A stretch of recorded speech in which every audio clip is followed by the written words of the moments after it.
Hello and welcome, Dogs fans, to beautiful Siemens Stadium here in Okotoks, Alberta, down in the River Valley.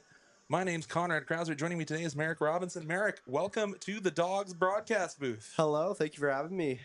It's a beautiful day for baseball. It's been kind of sprinkling on and off all day today, but the Dogs come in. Sun or rain, they need to get above 500, obviously sitting right at that 2-2 mark after taking down the Bulls last night down in Lethbridge, coming back home to try and get above 500 for the first time this season. Obviously, a couple rough starts to open the season this year, but nothing like coming back home to Okotoks. And actually, I forgot they were in Brooks last night, not against the Bulls. Yeah, Brooks, that windy stadium. It was a 15-6 win for the Dogs. So hoping to keep that momentum going. And it's obviously a bit of a heavy heart around the league today, as unfortunately over the weekend, a pitcher for the Reds, or a pitcher for one of the teams in Saskatchewan, it was coming up to fulfill his summer, spend his time in this beautiful league, playing this beautiful game that we all love. It is with great sadness we do recognize the death of Jesse Lebenecki. Single vehicle crash coming back up from California after collegiate ball to come play his summer ball back home in Regina. So it's my thoughts, and all of our broadcast crew thoughts are with the friends, family, and with the entire WCBL having heavy hearts today. But let's get to task and talk about this matchup with the Lethbridge Bulls coming to town here to Siemens Stadium. Obviously on North Railway Street here in Okotoks, Alberta. It is only around 15 degrees Celsius down at field level, and they had they didn't have the hoses out as long as they did for the first game, because obviously with the rain keeps the shale down, the clay down a little bit. But Merrick, you've this is your first time in the booth, and you've first time in about a decade coming to get to watch these Okotoks Dogs. So what are you looking to see today? I'm just looking for a good game, to be honest. Obviously, we want to win. We want to get above that 500 mark. But no, it's good to be back. It's been over almost 12, 13 years since I've last been here for a Dogs game. So it feels good to be back and looking for a great game for these guys. Yeah, and that's the hope. Obviously, the Dogs, as I said, 2-2 on the year. And obviously, a return of the big bear in the coaching staff. Not quite home yet. Still has to return from his medical leave. But having your head coach come back, he got the first two championships as the manager here for the Dogs. And obviously, you have Lou Pote, who continued the streak for the Dogs, who was able to continue and press for that three-peat. So we will, again, waiting on the return of full Dogs management staff, and we are mostly at full strength from the Dogs roster. Like, a lot of these guys have finally made their returns from their collegiate programs, including Ricardo Sanchez, who had come back, and they're just recognizing Nash Kroll as the dog of the day. Nash had a mighty struggle to open the season, but got back onto the winning ways down in Brooks. Obviously, a power hitter playing in the shortest stadium with the strongest winds in the WCBL will probably clear a lot of what ails you at the dish. But we will bring you the opening lineups, and we'll be back when we return here on Dogs on Flow Sports.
All right, and that's your Dogs for today.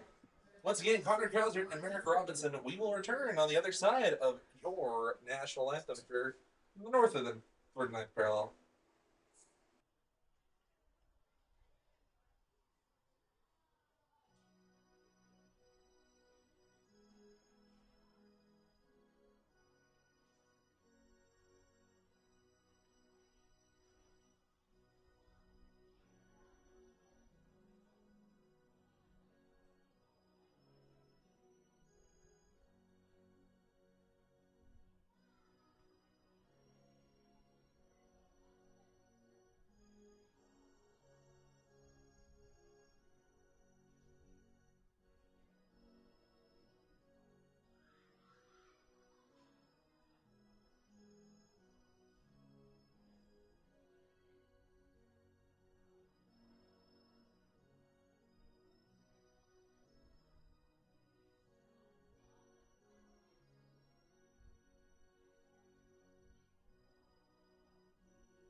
Of course, a little bit different when you don't have the kind vocal tendings of Breton Rose out here in Okotoks, but just a little bit different. And we will get this one going. On the mound for the Dogs, as you heard, Ryan Tambone. Don't have Tambone's pitches on me. I'll try and figure those out as we get going on here. But it is going to be a beautiful day for baseball in one of the best stadiums here in the WCBL. And I gotta say, even when it is this little bit of cloud, just makes it such a different atmosphere. And it's sometimes a little kinder on the ball players too. Oh, for sure. I think the hotter it is, it obviously makes it a nice day, but when it's super humid, it does not make it easy to play. No, so we'll have to see how that little bit added humidity in this cold, dry Alberta air, or warm, dry Alberta air, this part of the year. See how that plays in. And as far as wind, not much. The Canada flag out in left center, dead flat. So we'll have to figure out how that will affect the ball flight today, as we've had a couple blustery days to open the season out here in Okotoks, but the wind died down. And it's a little bit weird. You give Nash Kroll the day off, move into the DH. That'll mean Connor Croson will move from the hot corner to first base. We'll have to see how that affects the defensive side of things here out in Okotoks. And Jason Areola behind the dish, one of the Dogs utility players. Kind of play him wherever you want. Swiss Army knife. Truly, truly. Well, that'll bring up the top of the order here for the Bulls, leading off JC Spinoza. Spinoza out of Canisius University, the sophomore. He'll lead us off today. First pitch is at 7:08, 3 minutes behind schedule, but it's a little bit off the plate. 1-0 the count early here to Spinoza. Tambone out of Mesa Community College gets a long fly, tracking back with Skaggs, and that's one away.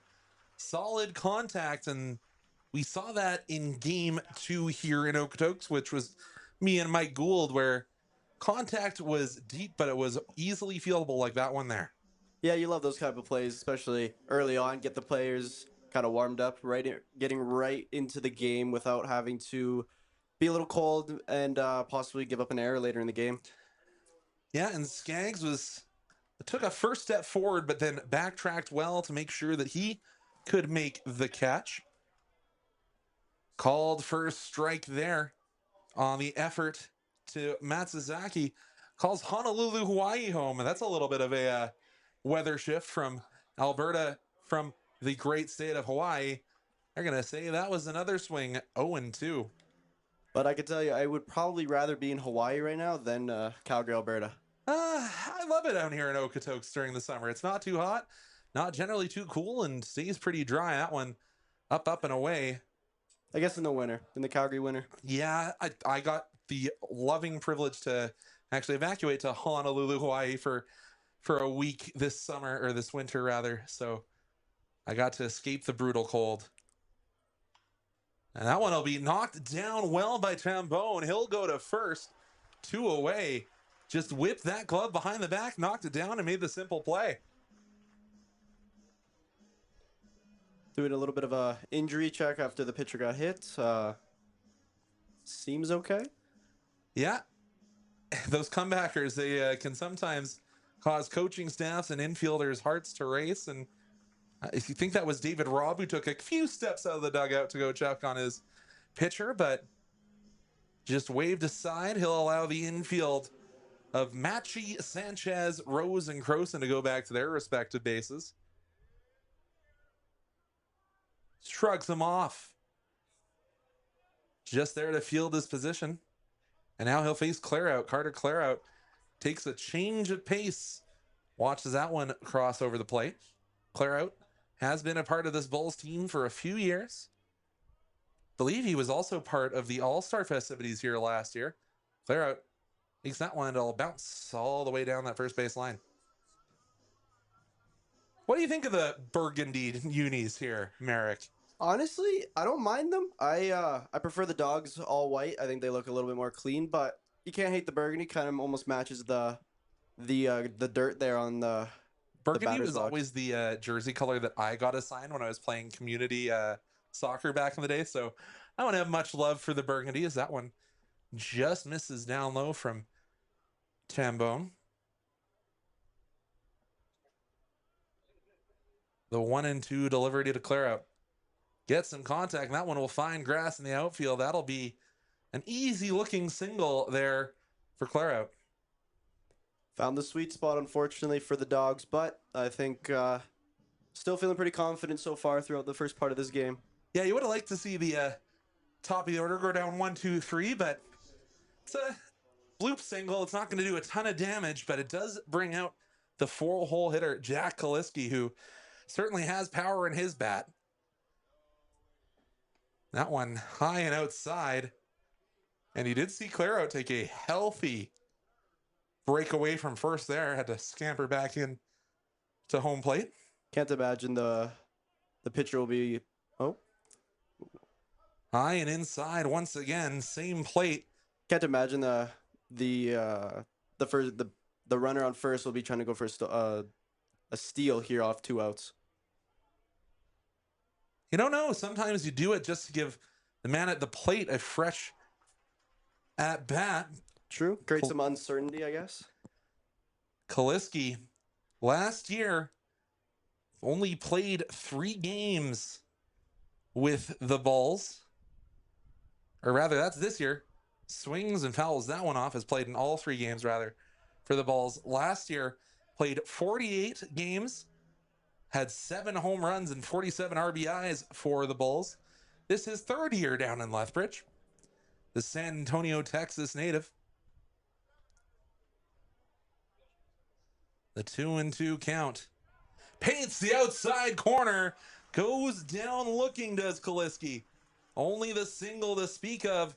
And we'll head to the Dawgs home half. We return here on Flow Sports.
So the Dawgs blank the home half, but obviously need to start trying to get some run support at home here. And I'm still not used to seeing Ricky in the leadoff hole. It's that used to be Tucker Zadunik's locked and loaded position, but the hometown favorite, Ricky Sanchez, steps into the box, draws his cross, and then says hello to the home plate umpire and the catcher, and steps into that right-handed batter's box. Hopefully the Dawgs get onto a quick start here, put the pressure on very early. And they certainly have the firepower to do so, but it always seems to be this Dawg squad takes a few games to meld together. That one down in the dirt. Ricky ahead, 1-0. Ricky finishing his final year of eligibility at Pittsburgh State University. And coming back up here for his final year in the WCBL. And luckily that looked to be off speed that he just wore. But that's a free base as Ricky takes the hit by pitch. Ricky, the big tough guy, takes that to the shoulder. Oh, yeah, all 5'8" of them. Oh, that is never easy to take a pitch. And the older you get, the faster they go. So yeah, and even if with it being off speed, it's still 76 miles an hour exactly. usually. This will be one of the newcomers. Jake Skaggs steps in.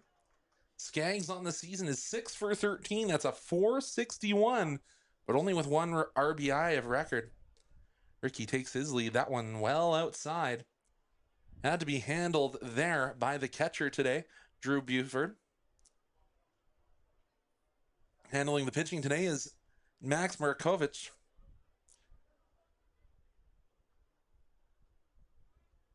Yeah, 6 for 13. Not bad for the early season. Obviously, numbers get a little inflated, and I think Buford thought that was in for a strike, but no, we'll go to 2-0.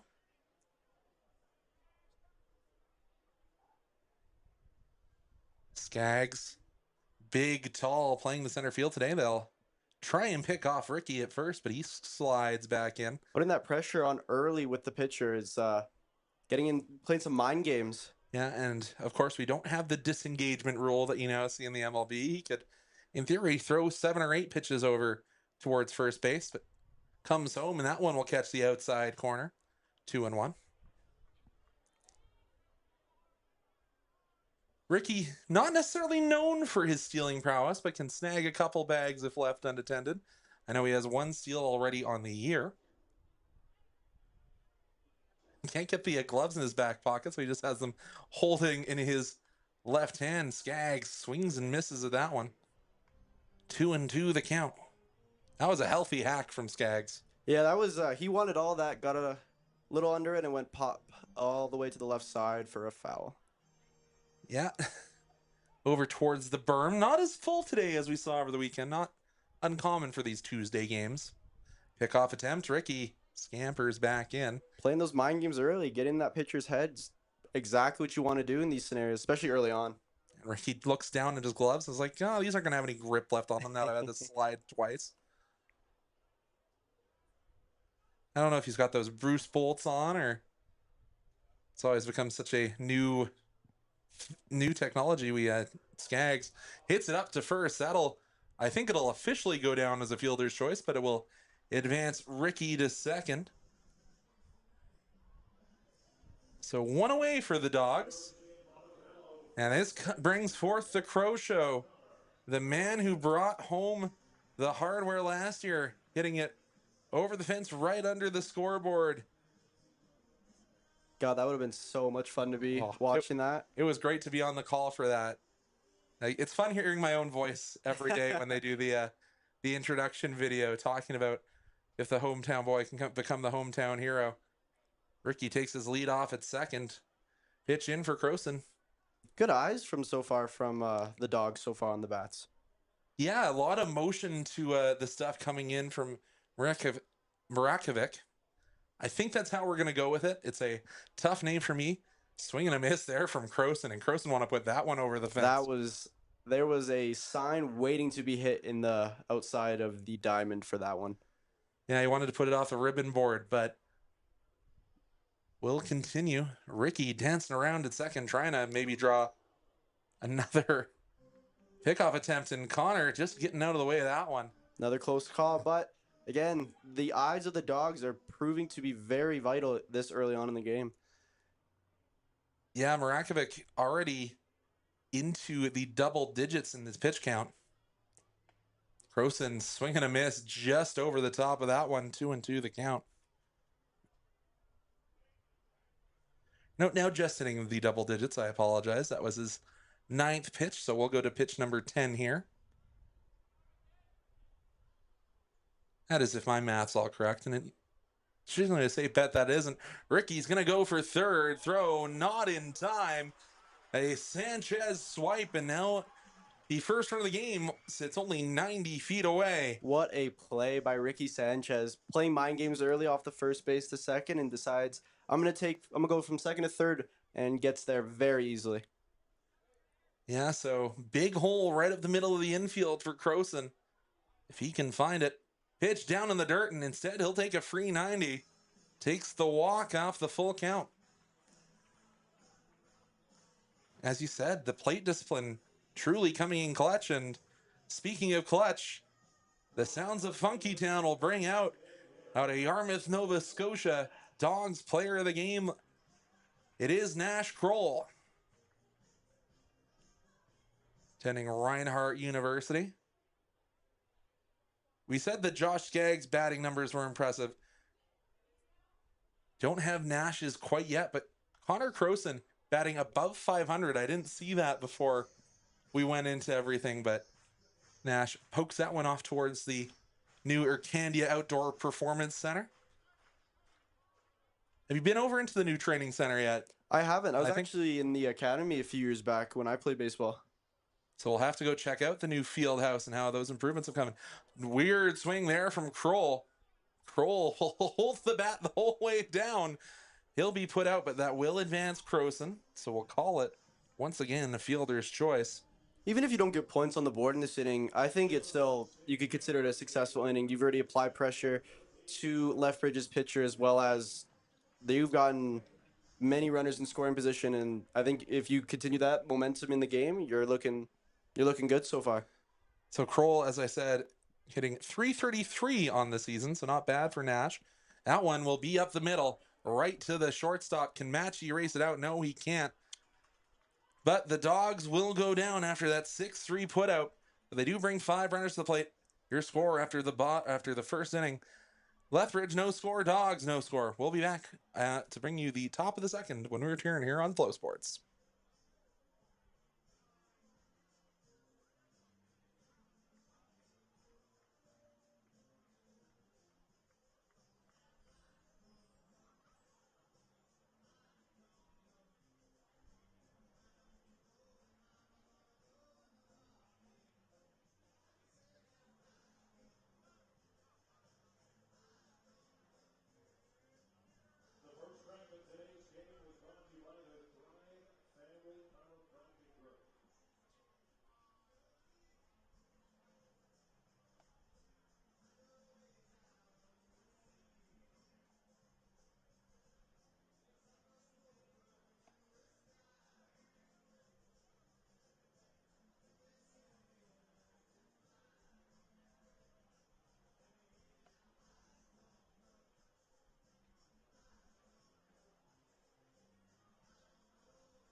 So Anderchick will open up the top of the second for the Bulls. And they'll swing at the first pitch. Sanchez charges over to Croson, drag Croson off the bag, but the tag was applied. What a play by Ricky Sanchez and the first baseman. I'm still learning all the names of all the Dogs players, but That's Connor Croson, the Crow Show at first. What a play. Realizes he's not going to get the foot on the bag and decides catch the ball and make the quick tag for the first out of the top of the second. Yeah, he's not your everyday first baseman, so kind of playing a little bit out of position on the other corner of the infield, so good job to know that he wouldn't have gotten there in time. So good heads up play. Sometimes being out of position can be an advantage. Yep. But first pitch called a ball. Let's see if that one catches the bottom corner and had some velo behind that one to the catcher, Drew Rufford. Tambone working efficiently. Not the tallest pitcher in the world out there. That one cracks off the end of the bat. That'll bloop into left field. So the Bulls yet again have a base runner. Drew Rufford, just foundational hitting, just put it right over the third baseman Matchie's head and gets a base runner. Nothing to be worried about, I don't think. I think the Dogs are playing really well so far. I think bloop single, you cannot let him build off it. Tambone shuffles and comes set. Looks like they were going to try and bunt the runner over, and that'll be bunt into their own dugout instead. Interesting tactic early on in the second inning, trying to get the runner on second right away. So this is not a very home run oriented ballpark. So you do have to kind of play a little bit more small ball when you come to Okotoks. So you see a lot of those bunting runners over and trying to just advance the runners like that, especially in 1-1 counts. Swing and a miss. Tambone is ahead 0-2 to Brendan McTavish. I said that name wrong. I wrote it down wrong, I'm sure. I'm sure my brain just saw. No, you said it right. Oh, is it McTavish? Yep. Guess it's a common last name. Oh, for sure. McTavish. Saw that one was a little bit low, and good job there by Jason Areola. Gets down and blocks that. As we've said, a utility man, can play behind the plate, can play corner infield, and you've seen him in the outfield as well. The pride of Riverside, California. That one chopped, and it just gets by Matchie. Good diving play. Lost his sunnies on the turf. A pair of knocks has runners at first and second for the Bulls. Still nothing to be worried about so far. I think Dogs are playing good ball so far. Just got to get back to the bats. And it's good to see Matchie try and stab that ball down, as he's going to be one of those rotational players throughout this year. Oh, for sure. I think trying to make a play, even if you're not going to make it, still seeing the effort is there just shows how good he is as a player. And one of the younger players for this Dawgs squad was an affiliate last year. Called first strike here to the batter. Dylan Blanchard playing left today for the Bulls. And if you're Tambone, you're probably hoping for something along the grass of the infield. Try and make it 2. I don't think you'll argue with a strikeout there as a strike called on the outside corner. 2 strikes, 0 swings. He's looking confident, like he's in a little flow. Nothing to be worried about.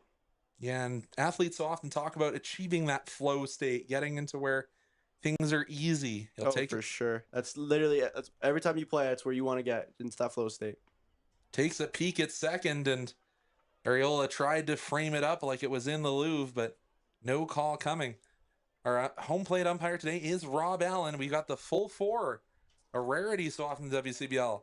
Barrett Fleck at first, Mike Richards at second, and Chris Hartley over at third. Not an easy job being the blue. Tambone takes a long look to second. Dishes just off the outside corner. Ariola says, I like that. Let's just tune it in about an inch inside. Ariola really tried framing that one really well. Noticed that from up here in the press box. Yeah, and it's got a really great platoon of catchers here in Okotoks this year. Obviously, you've got Lou Felix Anderson, who is attending Howard Community College. You've got Declan Spooner out of the Dawgs Academy, and Jacob Rybletsky heading to Gonzaga. Put a lot of power into that one. It'll fly foul. We'll go to the 2-2 again. Almost put that one onto the core 4. Yeah, there was a lot of eyes on that ball, and thankfully it drifts over to the left for a foul. Thankfully for the Dawgs and for Ryan over there on the bound. It's kind of cool. We had one of the original core 4 to throw out the first pitch on home opening day.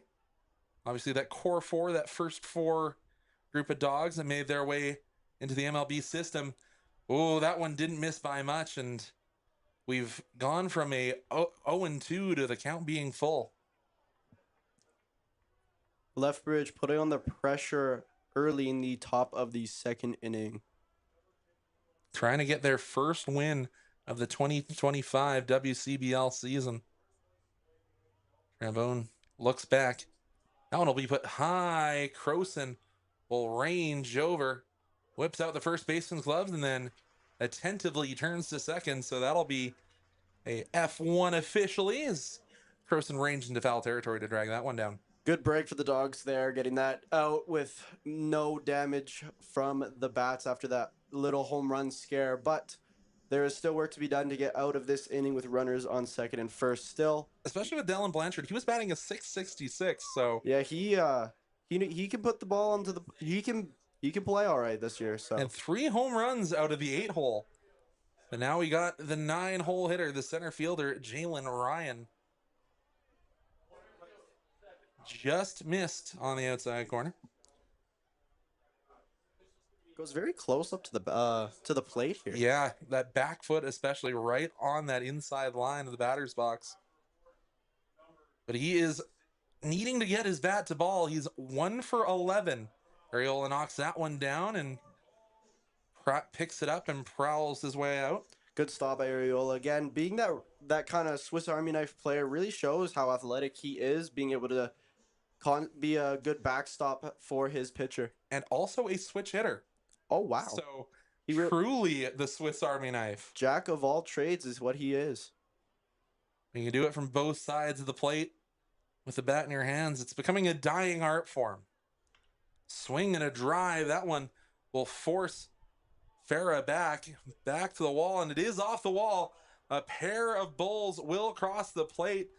A stand-up double.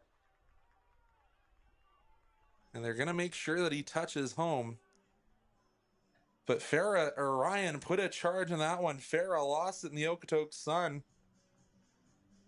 Unfortunate, kind of running back. He got to the warning track, then bounces off the wall. Kind of little bit of a confidence shake for the Dawgs, but getting that next out is very critical, getting back to the bats, especially how good they were in the first inning. So we go back to the top of the order.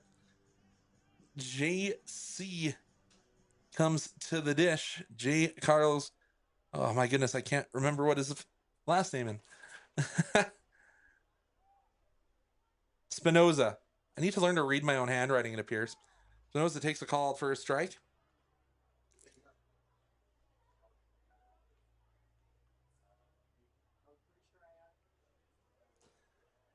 Spinoza 0 for 1 on the day. And you're seeing very similar to what Ricky Sanchez did with his when he got to second base. Lots of dancing out there for Jalen Ryan. Yeah, definitely getting Ryan's attention there on second base, seeing what the Lethbridge runner on second is doing, but doesn't seem to be too bothered by it. So this is Spinoza's first game with the Bulls of the season. So he's still rocking that 0.000 ERA, batting average, etc. Tambone will step off. You saw Aiden Rose, the UBC product, go and cover the bag. Another guy that's in their senior year, their final year. Oh, so many of these guys that I covered when I was with Sportsnet back in the COVID bubble era, now going into their final years. Yeah, definitely. Obviously, with me kind of just getting back into the Dawgs, seeing some of the big time seniors that kind of have a big mark on the fan base, and us as broadcasters, always sad to see them go when they age out. Yeah, obviously Caleb Lombard, the man who tended behind the plate for a long time for a lot of Dawgs years. He was back for the home opener and now has to hand off to guys like Ariola, Wroblewski, and Eric and Anderson. And I thought that was a strike. Yeah, but Ryan thought it was too. Looked like he was beelining it to the dugout, but ruled a ball. Don't think he agreed with that call whatsoever. Yeah, it's always funny when the batter thinks it's a strike or a ball and the umpire disagrees. Yeah, exactly. And you get that first couple of steps to first base and you think it's a walk. And Bone in a stare down there with Ryan, and he'll eventually step off. Really playing those mind games, the Bulls runner on second. And sometimes that you hate that as a batter. I remember when I was playing, I hated when guys were dancing around because I'm trying to focus on the battle against the pitcher. Exactly. And you're out there dancing in my peripheral vision. That's going to be a called strike. Goes down looking. Does not add to his tally just yet. But the Bulls, rather, have put 2 on the board. We'll be back for the home half of the second inning when we return here on Okotoks Dawgs Baseball.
Welcome back to Okotoks Dawgs Baseball. We're just talking about that long drive in the away half that Jalen Ryan had.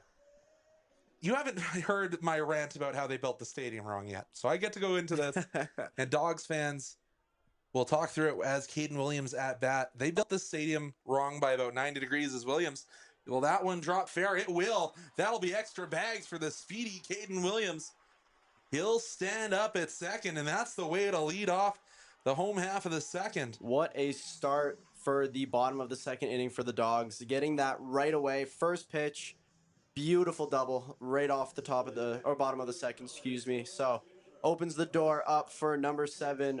And excuse me, I'm still learning all of the names. Number 7. That's Jackson Farah stepping to the dish. He's a tall player. I don't think we have it listed in our stat sheet yet, but Farah definitely looks a lot taller and stands pretty upright in that left-handed batter's stance. Gets the elbows close together. It's a very different stance. That went in and around the knees, but it's going to be a called strike to Farah. But as I said, the stadium is built around 90 degrees the wrong way. You want to rotate it so the sun's coming in towards your pitcher instead of coming in at the side. Oh, Makes it a lot harder as a right-handed batter sometimes than a left-handed batter. That one sounded weird as it came off the tip of Farah's bat, but it's fouled off. He's in an 0-2 hole. Wonder this is when the mind games come into play from Caden Williams out of second. Williams, exactly. Caden Williams out of Emporia. Second baseman's very far from the base, so covering the gap between first and second there. He'll step off. Williams being monitored by the shortstop. But Williams just trying to be a little bit of a menace, a thorn in the side, but Farah will go down on 3 strikes. Yeah, it's a bit unfortunate, especially after the double off the first pitch. But just 1 out, you got lots of time, lots of game left as well. So it's never good when you go down on 3 pitches. Yeah, that is true. Next up is Areola. Right now, the Swiss Army knife, and like you said, he's batting is that left? Yes, left-handed. Yep. Coming in, batting left, batting 500 on the season. Takes that one low, as I said. The pride of Riverside, California, down just, we'll call it 50 minutes north of San Diego on a good day. I say that because my parents have a place in Carlsbad, California, right next door to Riverside. You're Mr. Worldwide over here. Pitbull sold the name for me. Areola gets a piece of that one. It's into the triangle, but coming back to field that one was the shortstop, 2 away. I thought maybe there was kind of formed a little triangle between the left field, center field, and shortstop there for the Bulls, and maybe falling right in the middle. But number 2, Spinoza makes the catch there. Yeah, good backtrack by Spinoza. You thought he might have gotten called off by the left fielder, but Spinoza makes the catch, and now UBC's and Calgary's own Aiden Rose steps to the dish. One of the few guys deciding to do their university careers north of the parallel. In for a strike at his first AB of today's game. Yeah, I don't have a lot of guys that decide to play baseball north of the border, but UBC is really that premier program. Oh, for sure. I think sometimes you just want to stay close to home. Sometimes there's better opportunities in Canada for you. Sometimes better programs. That one outside almost looked like it could have been a pitch out call, as you saw the second baseman sprinting to cover Caden Williams. You definitely tell they're playing the right-handed batting Rose different on the infield. The second baseman now nearly right on top of the bag, leaving that oppo field gap potentially open for Rose. Speaking of the devil, and it's fouled sharply over the top of the Dawgs dugout. He wanted that one bad. That was going right in between first and second base, which could have brought the second baseman or the runner on second home with 2 outs left. Yeah, Caden Williams with that double off the first pitch he saw. But a pair of Dogs have sat down in order. And that one well read by Rose. We'll go to 2-2. Good eye. Dogs batters still showing their good eye on these pitches today. And it's not often, I'm looking up at the scoreboard, that the Dogs are getting out hit 4-1. Not often you see that, especially here at Seaman Stadium. Of course, you see the Don 100 honoring Don Seaman in his 100th year of life here. He was here for opening day. Rosie gets bat to that one, but that one's going to fall into the newly renovated 109 section over on our first base side. Have the new party porch down there, and just on the side of the newly renovated warm batting or bullpen. There we go. It's all turfed in there now. You don't have to worry about the shale getting in your shoes like everyone 3 pairs of shoes last year because it was wet down there. Yikes! Yeah, I'm not a big fan of the turf myself. Rosie puts that one right into the glove of the pitcher. That'll be an easy put out. The Dogs are now stranded 3 in scoring position. They'll look to solve that in the third, but they got to get through the away half when we return here on Okotoks Dogs Baseball.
Attention. We'll head back to the top of, well, near the top of the order for the Bulls. It'll be Lee Matsuzaki. He's 0 for 1 on the afternoon. Takes way outside. That one would have been in the shins of some of these Bulls batters with how they set up. Left-handed pitcher or batter again, excuse me. So Yeah. see what Ryan can do here. Righty on lefty matchup, always the harder, but gets a swing and a miss. 1-1 we go. Yeah, I wonder how you go from the humidity of Hawaii to the dry prairie areas of Alberta. Might have to invest in moisturizer. Oh, caught him swinging. He was swinging for the fences on that one. So 1-2 here. Tambone trying to get his third strikeout of the afternoon after he struck out JC Spinoza looking to end the last inning. Ooh, I thought that painted the outside corner, and I think even the rest of the press box over here thought that was a strike. I was ready to log the one out, but umpire had other ideas for that one. That one going to be chopped to Croson, but it is going to go foul before Croson can get gloved to ball. We'll go to the 2-2 all over again. Connor is probably wishing he had gloved that one because it was going to be an easy step on the bag, one away. At least you take worst case scenario, you take a foul, batter returns back to the box. Can't get too mad about that one. It is always harder with those infield balls as a left-handed batter because you got to completely rotate your body to get down that and first base line. Especially if you shoot it right to the first baseman, where if you're right-handed, you can run straight. You've got to do almost a full half turn just to get there. Do a little bit of a pirouette to steal the ballet term. That one's fouled off in the direction of the parking lot. Have you learned to not park near the backstop yet? So far, I've parked way over there. Way over by the Duvernay Fieldhouse. I made sure to take that into precaution after seeing a few fly balls in the academy game. Yep. You are learning, young Padawan.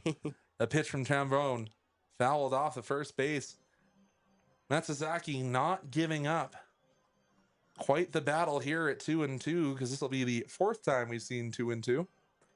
Yeah, he's really staying alive, some would say, trying to make sure he gets on base for the Bulls, opening up the top of the third.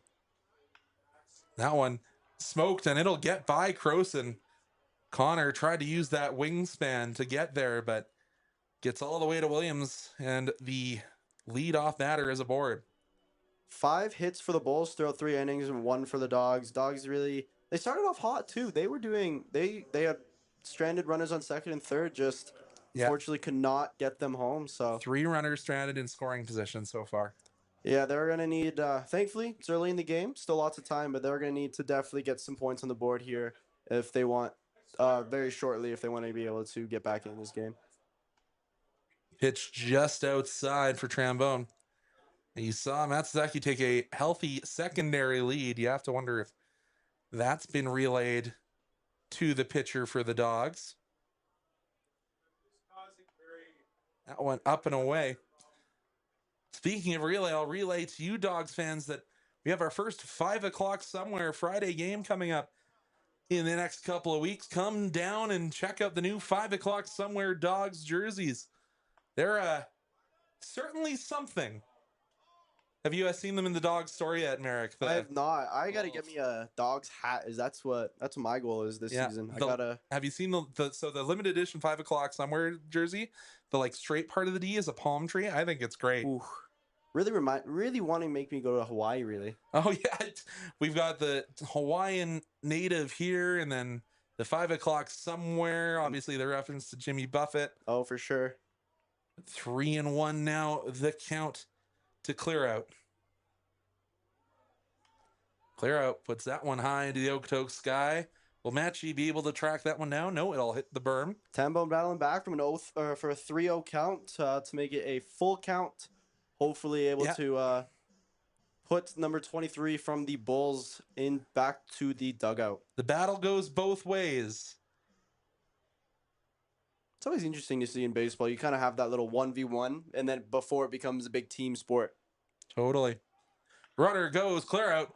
Laces that one. That'll probably be 3 as it caroms off the outfield wall. Runner heads home. Croson will cut that one off, and the Bulls have scored another one. Matsuzaki was running with the pitch, and the stand-up double for Connor Clarout. The Bulls have put 3 on the board. Unfortunate there. Just got past him there, and then the quick feet from the Matsuzaki. Not yet, and unfortunately got home, which allows it to be 3-0 with 6 hits. Really got to get the Dogs. Got to give them some credit here. Got to make some plays in the infield and the outfield before. And that's pitches that hit is so hard for Croson because he has to hold the runner on first. So he has that much less range. And that one will be heading towards Williams. Good at catch. The wall, makes the snag. Runner will advance. But good job from the right fielder, Williams. Great play there. Because if that dropped, that could have been very bad for the Dogs here. But makes the play. Can't do anything about the tag up to third. But all in all, great catch. Helps Trombone really help here, or Tambone, excuse me, really helps him with this inning. So Steven Andrechik steps to the dish. He hit into a ground out his first AB. It's a called for a strike. And we're kind of falling into the same trap the Dogs did in their home opener with allowing a lot of these hits into the outfield and just allowing a few too many base runners. But that one off speed paints the outside corner. 0-2. Good back-to-back pitches here from Tambone here. Yeah, painting both sides of the plate. First one inside, next one outside. Maybe this one will be right down Main Street. No, Tambone reached back to try and grab something extra and just pulled it off the plate. Ariel doing a very good job so far in the catcher position. Yeah, especially you're seeing him in that traditional catcher's position. You've seen so much of that new hybrid style when you're on the one knee, but goes to that traditional when there's somebody on base because you have to pop up, and who knows if the runner at third clear out takes too much of a lead off. Maybe you can get that back pick going on. That one bounced in, and we'll work the count back to full after starting with 2 strikes. A couple of long battles here, adding some extra pitches onto the Trombone's arm. Yeah, definitely you want to get this guy out, especially after kind of going your fullest of 3 balls, 2 strikes. So really got to get him out here.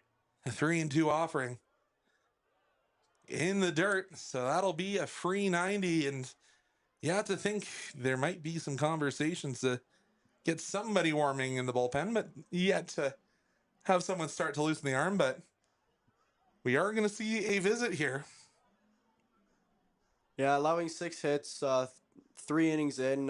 Can't imagine Tambo's feeling super good right now, but definitely, Dogs can definitely do better, and I definitely think they got a lot more in them. I think there's lots of game left as we see, and I think Yeah, we're seeing that there's going to be someone start to throw as you see. I think that's Sargent handing out. Or no, that's Dave. No, it isn't Rob. Oh my goodness. That is Joe Sargent, their pitching coach, heading out towards the bullpen, trying someone to start getting ready. Obviously, as I said, it's going to be nice to have Mitch Schmidt come back in, the co-manager, to join Lou Pote, a wealth of veteran information. Runner goes, though, and that one's going to soar into center field. Throwing error here, going to be assessed. And the boys throw it into the cutout into the backup man, and that's going to be an E2 will score the runner. definitely need to get out of this inning as soon as possible. If you are the Dogs in this situation, unfortunate play, sailing the ball a little over the second baseman Aiden Rose there, but again, still lots of game. No need to panic at all, but definitely need to start getting out of this inning sooner rather than later. And they're going to move the infielders in, thinking there could be a suicide squeeze coming in, but they'll squeeze that one in for a strike. Outfielders remain pretty distant as the infielders really have shrunk the infield here. Oh, a good framework by Areola there, but unfortunately does not get the call. I think it is Chase Tucker potentially warming for the Dogs. That Ooh, contact. Good catch by Aiden Rose there at second base to preserve the inning. Good job, Rosie. As I said, the Calgarian, that's why you have him. He is a defensive specialist there at second base. Great play, making sure you shrink the field, doesn't give him a lot of space, and just gets a free, easy catch and makes it, well, I wouldn't even say it's easy, but makes it look very easy. Makes it look routine, even if it wasn't, does Rosie. Swing and a miss. Big hack there. Good pitch by Tambone, and the Bulls batter really wanted that one and ended up swinging and missing. So Brendan McTavish goes down 0-1, and that one paints the bottom of the strike zone. Another great pitch by Tambone on that one. Tambone saying, I might have let 4 go, but I want to end it there. Ooh, batter flinches, doesn't get the bat far enough. 2-1. That's so hard Oh, to for sure. check your swing. People don't understand how hard it is. Especially like depends on what side you're on. It's always hard to see if they go full rotation. Even if they go half rotation, it's like, did you or did you not? That one's going to be labeled into center field, but Skaggs will set her right under that. 2 will cross the plate, but that will be all the damage. Will that be the end of Tambone? We will have to wait and see. But we'll be back with the home half of the third when we return here on Flow Sports.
So we'll head to the Dawgs home half of the third.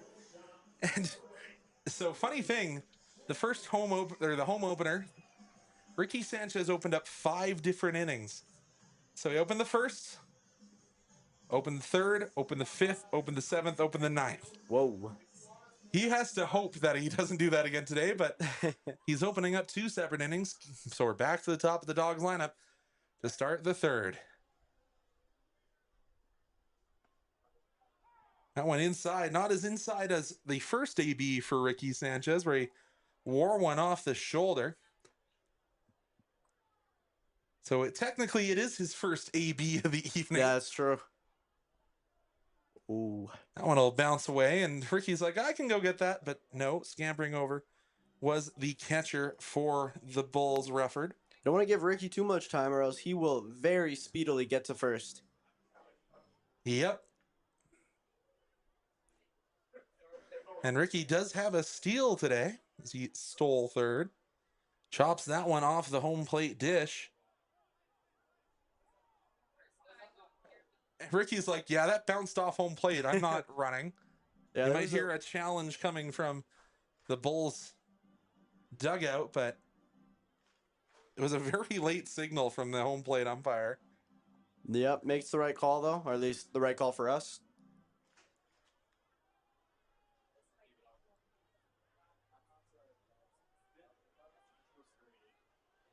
Sanchez, 1-2. Swings and put that one into the Arcanda outdoor training facility. Every time, like, when I first came here, every time a ball went foul, I'm in the back of my head, I'm like, please don't hit my car. Just don't hit my car. That's all I want. Not so much today. Yeah, but knowing my luck is going to be I'm going to walk back to my car. There's going to be a nice baseball-sized dent. Or just the baseball sitting in your back windshield. Yeah, exactly. That one's in the dirt. 2-2 to Ricky now. That is the strategy of it. I don't know how much Trevor Bauer you watch, but sometimes when he talks about his approaches to the ABs, he'll talk about wanting to bounce one into the home plate, try and induce that swing. Give him a false sense of confidence almost as well. 2-2 the count. It'll eventually get to the scoreboard. That one took a funny hop. Can Ricky beat it out? Not in time. Very close, but the 6-3 put away, not as routine as you would have liked. Little bobble by the shortstop there of Spinoza over there, but unfortunately just is able to beat out Ricky Sanchez for the first out of the bottom of the third. You never want to call out one of your own players when you're doing this broadcast, but I wish Ricky had taken out of the box a little bit quicker. Yeah. Ricky will message me on Insta after this and say, I was going as quick as I could. But would have liked to see a little bit more. Skaggs swings at the first pitch he sees, but fielded again. Well done by the center infielders for the Bulls. 2 away. Dawgs need to start doing what they did in the first. They got batters on base, and they were hitting again, they were stealing bases. They were playing very good on between first, second, and third. Just unfortunately could not score. Next up, we have Connor Croson. Yeah, the University of Montevallo product. As I said, out of Okotoks, Alberta. He walked in his first AB. Took the count full and then just took the free 90. That one in the dirt, so 1-0. Good eyes by Croson there, being able to kind of check swing. Doesn't get nearly that rotation that a lot of umpires can consider an out, but good eye nonetheless. Swung over the top of that one, was expecting the heater, got the off speed way out in front. With the Montevallo blue gloves on, maybe he needs to talk to Pablo about getting some red gloves. 1-1. And Croson, again, fielded well by the center of the Bulls infield and dug well. And Croson is not happy about that call, but that will be another 5-3 put out. Dawgs go down 1-2-3 in the home half of the third. Merrick will take you through the next 3 innings when we return here on Dawgs Baseball.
And welcome back to the stream, as this is my first play-by-play call, so bear with me here as the Dogs have brought in a new pitcher, Landon Kaufman, to try to make it a 1-2-3 inning as number 24 for the Bulls. Excuse me, I do not have his name off the top of my sheet here, is up next batting for the Bulls here. So,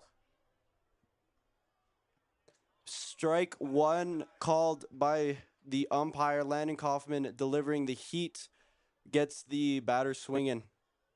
Welcome back, Conrad. Excuse me.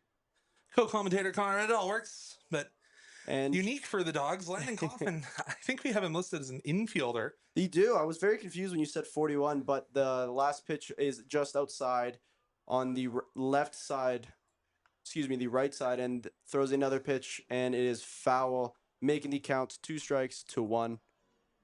Yeah, getting some of these younger guys a chance at the multiple positions that sometimes they play, because growing up, you generally pitch and field, so maybe Landon believes that he could be a pitcher as he heads to the University of Portland, gets another for foul. sure. Exactly. Throws a heater right down the middle, is tipped off, still continues the 2-strike, 1-ball count.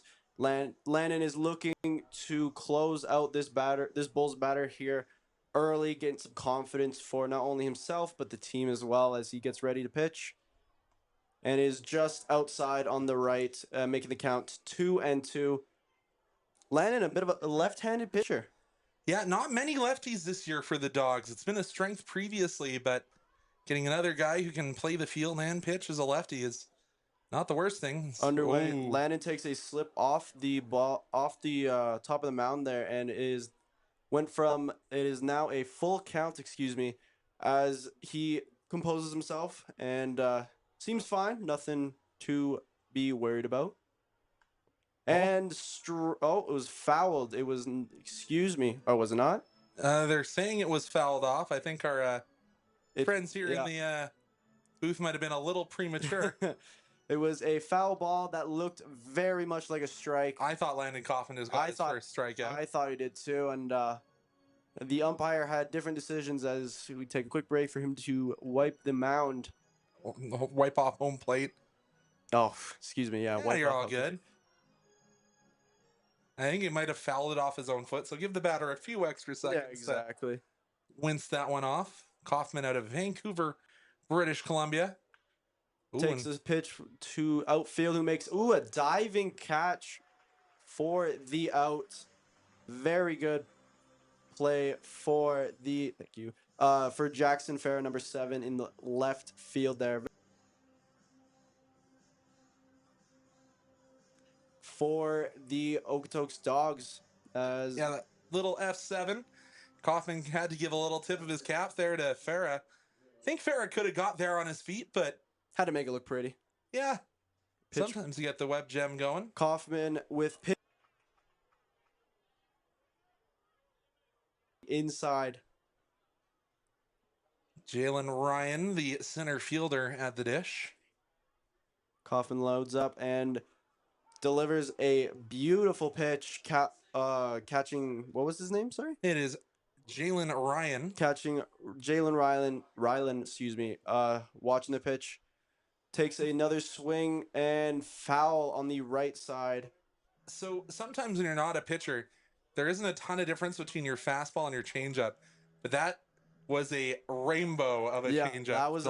that Huge was change of pace. that was a very nasty pitch. Looking forward to seeing more of those today.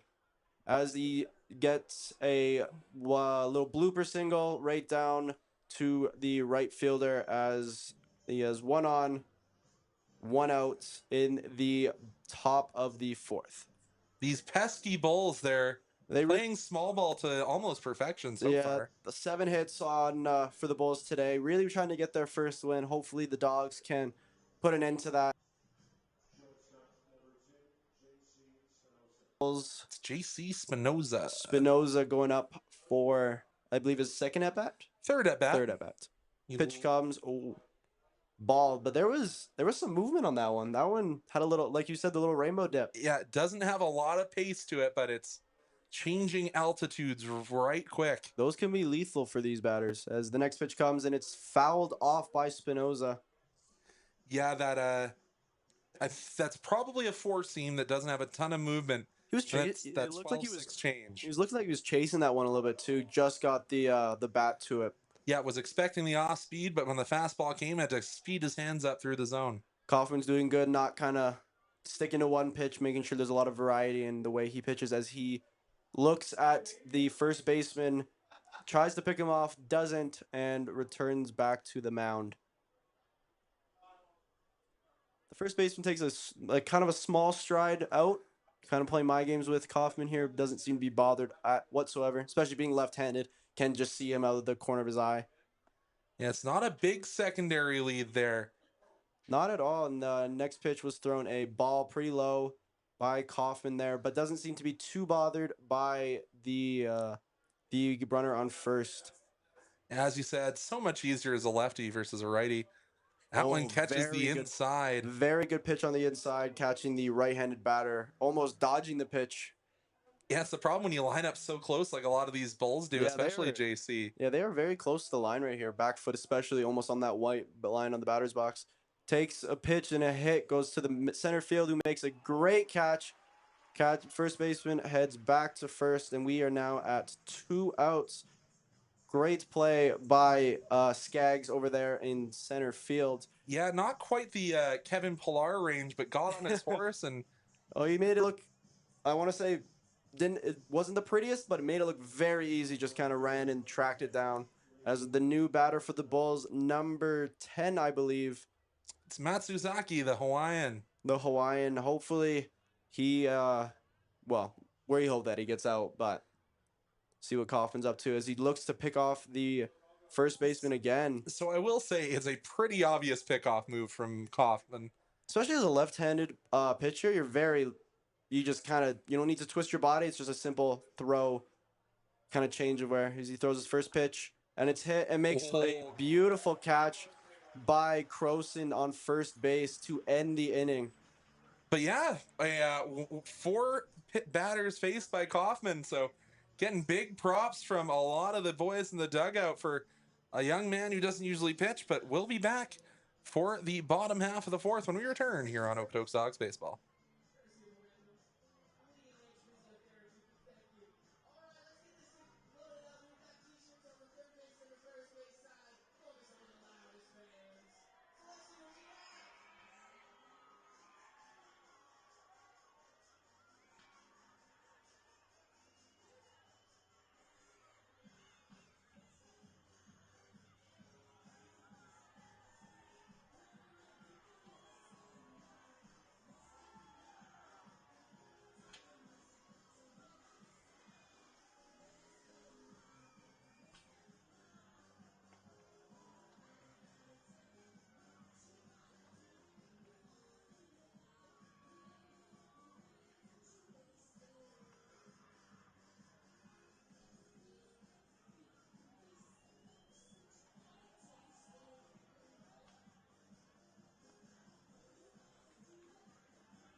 So not necessarily the man you want leading off your 4-hole hitter and your DH, but got to start putting runs on the scoreboard somehow. And Nash Exactly. Kroll certainly has the power to put it over the fences. Got a big boy here up at bat against Marakovic and takes a big swing off the first pitch, foul behind him. But he was looking like he wanted all of that as he takes his time getting back into the batter's box. Again, very close. Well, so hopefully Kroll, excuse me. I could have set you up for failure on that one. Did Kroll go? They are going to say his check swing crossed home plate. Unfortunate play by that. From our point of view, didn't really look like the biggest, but obviously the umpire in this case has a way better viewpoint, and we should always say that the umpire is right. But deep down, we all know he is. Everyone who's a baseball fan has a love-hate relationship with the blue. Of course, everyone does, and everyone knows the infamous Wolf Kroll.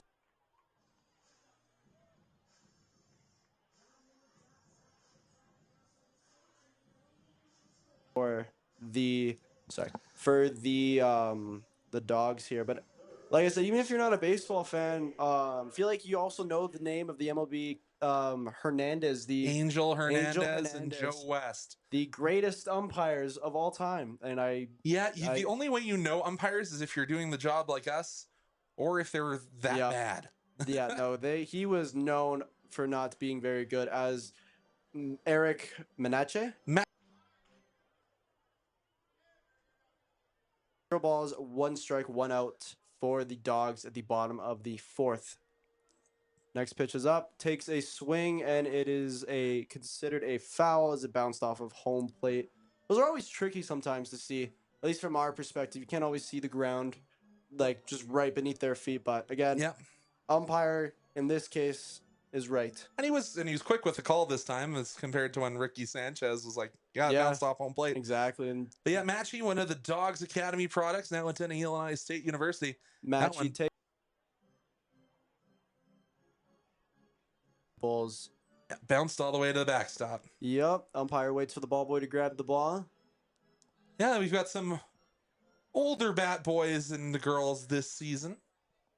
So Matchy gets ready for to face pitch number 4 of this count. Takes a hit, goes to shortstop, who routine plays to first, and unfortunately, Matchy is out, making it 2 batters, 2 outs for the Dawgs this inning. But at least it was a hard 90 there for Matchy. Got on his horse. Love to see the effort, especially in a game like this when you're down 4-0. But it is very reassuring for your team, as the next batter up is Caden Williams, the left-hander for the Dawgs, looking to spark some confidence for the team, as well as trying to get some points on the board for the Dawgs. As he faces the first pitch and takes the first swing, awkward bounce to the first baseman, who runs out to end the inning, unfortunately. Yeah, Dawgs go 1, 2, 3 into the night, and we'll be back with the away half of the 5th when we return here on Flow Sports.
Welcome back to the. Oh, I just gotta start the top of the fifth inning as batter. Excuse me, I don't know how to say that. Carter clear out. Claro, number 23, is up to bat as Kaufman looks poised and ready for this at bat, looking to make it a quick inning for the Dogs to get right back to the bats and trying to get some offense. First pitch is little outside, called a ball. Clear out's 2 for 2 on the night and has come across the plate to score once. Yeah, we're looking trying to end his little hitting streak he's got tonight so far. Yeah, so. and has been good on the season. 7 for 14 with Next a home run and pitch, RBI. and Kaufman freezes him right down the middle. Great pitch, freezes Claire out, which makes the count 1-1. Third pitch upcoming. So we don't have the height here for the affiliate in Kaufman. Takes a hit and it's foul, looking to try to paint the first base line there, but swings it out right, making the count 2 strikes to 1 ball. As I said, don't have the height for Kaufman, but looks about similar in height there to Ricky Sanchez. But do we have we gotta get some height. He's pretty tall. Yeah. Next pitch comes in and takes a swing. It is a foul ball. Onto the berm. You'll see that a lot with these lefties. They'll push it out into the berm. Baseball, you tend to push the ball rather than pull the ball. That's why going oppo is always more frequent than the pull to the home side. Exactly. So looking to get him out very quickly here for Kaufman as he lines up for his next pitch. Takes a hit and unfortunately is a single. Another one of those bloops. The batter making Claire Hout 3 for 3 on the night. Not something you want to see if you are a fan of the Dogs. But nonetheless, Kaufman is playing very well so far. And the next batter, Kalinski, number 26, steps up to the batter's box. And he is very tall. He's a very tall gentleman who is looking to hopefully go 1, 2, 3 or hopefully into a nice double play as Kaufman lines up. He is 0 for 2 on the evening. He's struck out looking and flew out to right field in his first 2 ABs. Kaufman throws the pitch a little inside, and unfortunately it's called a ball for them, so making the count 1-0. Throws another one outside, top right corner. Does not paint it, unfortunately, making the count 2-0. Kaufman reposes himself, keeps an eye out on Claro on first base, who doesn't seem to be stretching it out too far as he throws the next pitch, strike. Clear out, definitely a power hitter, not necessarily known for his pace on the bag. Exactly, and Kaufman catches Kalinski swinging for a 2-1 count. No outs at the top of the fifth. Throws another pitch. It is bobbled. Rose. It is considered safe. Ricky is not happy there. Yeah, I was going to say Sanchez is not very happy. The manager is actually coming out. Yeah, Lou Pope going to come and argue his case. Excuse me. I don't really know. I would consider him out. I thought they were going to just take the play to first, but you always want to try and cut the lead runner if you can. But no, I don't know. He looked like who was that? Excuse me. That was Clear out. Clear out sliding into Sanchez there. Looked like Sanchez kind of took the blunt force of it. But don't think the Dogs manager will be changing the umpire's mind, unfortunately, making the Bulls have runners on first and second, no outs, as it brings up Anderchuk for the third hitter of this inning. Bulls have allowed 9 hits so far. Just working the replay machine. We just forgot to put that one as a highlight. But that one, Kaufman, I thought he had the top area of that strike zone painted, but Ump disagrees. Yeah, I still think they're going to be... Sanchez still looks a little frustrated with the last play, but hopefully doesn't result in anything for the Bulls here as Kaufman throws a second pitch. And, it looked like Clairhout wanted to run there, but the Areola just got enough. Yep. Oh, and the wind's starting to pick up. I can see the netting starting to reverberate. That's the word of the day, I would say. I tend to use those 10-cent words to quote Karen Owen of the Mount Royal University. Shout out Karen Owen. Kaufman steps off the mound to try to catch Clara on second base, throws the pitch. inside for strike one. Kaufman kind of battling the umpire a little bit, as well as the Dogs at this moment. They are not happy with that last call. But we move on nonetheless, as we, of course, always agree that the umpire is always right in these scenarios. Swing and to third baseman. Get one out. 2 outs for the player. The 5-4-3 double play. Matchy to Rose to Croson. Good play there by Matchy to just make sure to do enough to get it over to second. Yep, great double play. Tag was possibly there, but honestly, making that double play, getting the 2 outs only leaves Claire out on third with 2 outs remaining. There was the potential as he was close to Claire out as this first strike ball is in for a strike, but getting greedy for that triple play. Exactly. There's so much that can go wrong. Take your safe double play to second into first. There was a little glimmer, but there wasn't enough as the next batter, which is Rufford, fouls it off, making the count 0-2 with 2 outs. Honestly, great play by the Dogs there, having Matchy and Rose be able to get the double play there. Yeah, and as we said, Matchy, not your everyday third baseman. Exactly. So for him to be able to fill in and turn that double play to limit the bruising. Next pitch comes as a swing, and it's a single up the middle, which unfortunately will bring home. Claire Hout empties the bases. Is now 5-0 for the Bulls, putting the runners only on first. You saw Landon was not happy. He felt he could have fielded that, but that's a hot shot up the middle. Even if you're an everyday outfielder, that's going to be a tough one to get. Yep. Next up at bat is McTavish, number 5. Dogs are looking to end this inning quickly, as right now it is unfortunately all Bulls, having 10 hits tonight and only 1 for the Dogs that came in that first inning. But it is lefty on lefty, a little bit easier for the pitcher. Exactly, and doesn't seem to be a long leadoff by Anderchuk. I believe that is Rufford, on first base. You don't love to say this about all catchers because there are exceptions to the rule.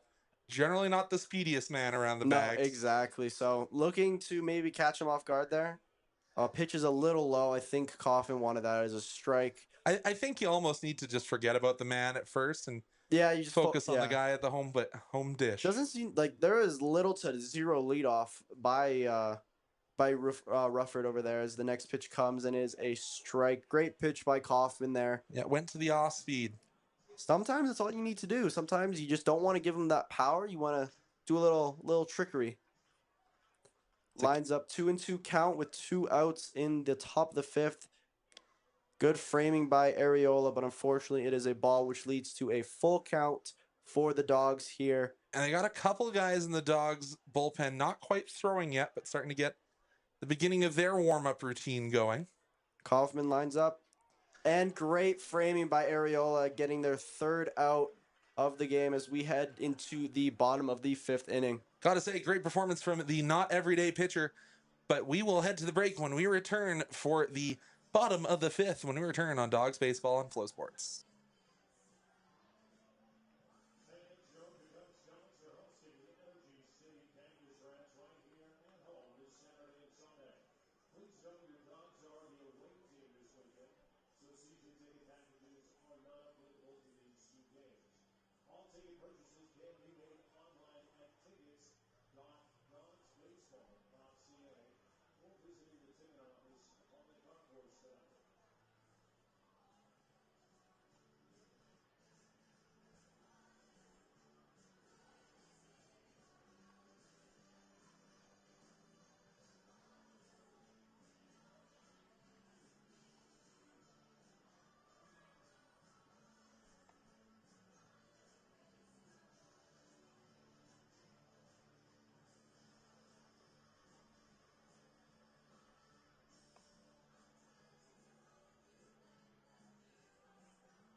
And welcome back to the stream as the Dogs look to battle back from being down 5-0 with the leadoff hitter, Jackson Ferreira.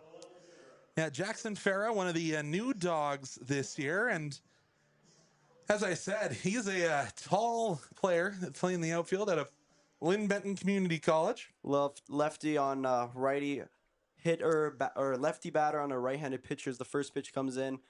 And it is considered a ball. I thought he painted the outstrikes. Ferreira might have gotten a little bit of luck on his side there. As I said, his first start of the year, I think he came in and pinch ran in the Dogs home opener. But next pitch outside on the left side of the plate. With him not reaching base so far, got the solid zeros on the scorecard. I'm sure he'll open his Dogs account fairly soon. Attending a great community college in Lynn Benton Community College. Takes a hit. Unfortunately, catcher picks it up and unfortunately results in an out. That little check swing hit that we've seen twice now. It was in the first inning, it was Nash Kroll who had the check swing, had the ball go off his bat. But next up to bat, Areola up on another left-handed batter, for the Dogs. They really need to start getting on base here. We cannot they cannot afford to have another 1, 2, 3 outs, but yeah, and only one hit. That's not going to make any of the Dogs coaching staff any happy. Obviously, first pitch outside on the top left of the batter's box. Not necessarily someone we have every day here with the Dogs, but you have Matt Stairs, one of the hitting coaches for the academy program now. Long, illustrious MLB career now, helping with the batting stances and stylings as Areola takes a 2-0 lead in this count. Identical pitch to the high left side as the Bulls pitcher Marakovic is on a 2-0 count, which is something the Dogs really need to kind of take advantage of in this situation, being down 5-0. Next pitch comes in and freezes Areola in the middle for strike one. But if there's going to be any time for the Dogs to turn around, it's got to be kind of now or soonish. As the next pitch comes, it bobbles low right for ball number 3. Advantage for Areola here to hopefully either walk or get a base hit, at least just get someone on base. It's not quite desperation time yet, but it's starting to get there. Yeah, it's starting. I think the pressure's starting to build up a little bit, especially seeing just that one hit for the Dogs as Areola takes a swing and a foul ball goes right over the press box as Conrad almost caught that one. I was ready for it. Yeah, we were close. Yeah, only about 12 feet off. Alan is heading to the owner's box right to our left. The full count for the game as that was right at us if we didn't have the netting. That froze me a little bit. I'm not gonna lie. I was ready. We were ready for that one. Had the window open. So I did a hockey tournament at the West Edmonton Mall. Yeah.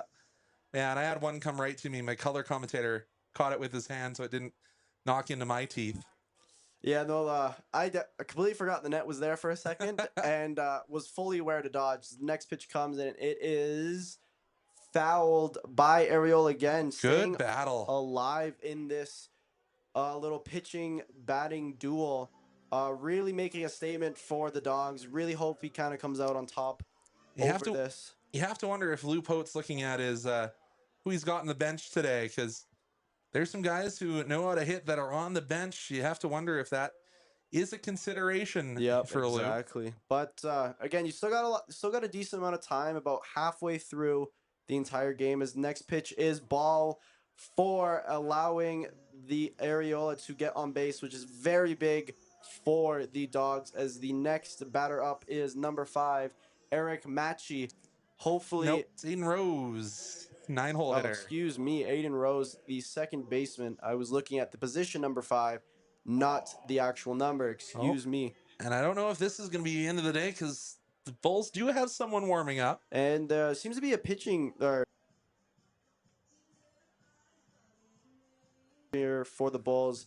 Marakovic is seems pretty fine, allowing only 1 hit today. I'm not sure of the pitch count today, but maybe a change of pitcher could be beneficial for the Dogs and could not be. They're saying it's 71 on 71 pitches. The pitch track. They keep Marakovic in for now. Hopefully, Rose is able to take advantage of the possible tiredness from Marakovic and maybe get on the board here, or maybe just at the very least get on base. And so much of this for the Dogs needs to just be, I'm going to do my job. I'm going to just make contact, get a single, let the lineup roll through. Exactly. First pitch comes and it is strike one. Rose was left frozen. Looked a little outside to me, but again, as the reoccurring theme, I'm not the umpire. Yep. It's I'd be a very fair umpire for the Dogs, obviously. something parallax angle. Next pitch comes. It is ball one. That was a very good call. I thought that was going to be a strike. So it's some of those 50-50s. If you have one go one way, sometimes Blue will give it the other way the next time. Got to be a little bit fair and got to get it. If you take, you got to give. So 1-1 count here at the bottom of the fifth inning as Rose takes a hit for a foul, almost painted the line there for first base. You're saying he almost painted the line. I think he almost hit the tarp. Oh, he probably did, but from my angle, it probably curved. In that side of the booth, it is hard to see you down that first base line. I thought he had it there, but Rose with facing 1-2 strike count here at the bottom of the fifth as Marakovic looks at Areola on first base as the next pitch comes and is fouled again by Rose. Ricky Sanchez needed to keep his head on a swivel and was heading towards him real quick. Really making sure he's wide awake for this game, regardless of how far we've made it in.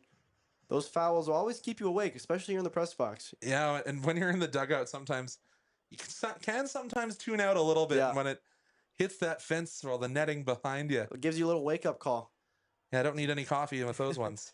Marakovic with another pitch, ball 2, facing 2-2. I wish it was ball 4, Merrick. Yeah, I think I was manifesting. I was just hoping. But Aiden Rose staying alive so far with Areola on base with a small leadoff. Doesn't seem to bother Marakovic at this very moment, but he lines up for his next pitch where Rose takes it straight to second base. Areola out, unfortunately, and Rose beats the double play, allowing the Dogs to stay alive in this inning. So that'll go on the board as a fielder's choice, technically. Yep, as now we bring a fan favorite, Ricciardo Sanchez, to the plate, looking to advance Rose, preferably to home. Would be the greatest scenario, but if it's getting on base and having both of them stay on base, I'm not against that at all. Neither am I, but talk about Ricky Sanchez, hometown of the largest city in North America, Mexico City, Mexico. Strike one from the first pitch. Marakovic doesn't seem to look very tired, as the mound meeting kind of insinuated that it kind of was, as Marakovic checks Rose on the first base, who has a decent-sized leadoff, throws a pitch, and Sanchez gets a lot of that. It is a push out for the outfielder who makes a dot. Oh, it bounced out of his glove. Make that catch. It would have been foul. It was a very close play. I thought he made a very good catch there, but unfortunately, or I guess for us, fortunately, does not make the catch. You know what? If it's a quality catch, it's a quality catch. True, but if it's a quality catch for the other team, I'm okay with a little drop.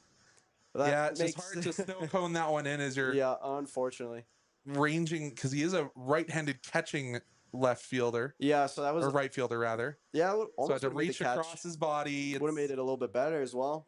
Sanchez facing an 0-2 count. Marakovic seems to be shaking off a few pitches and then looks at Rose here on first base as he lines up for the pitch.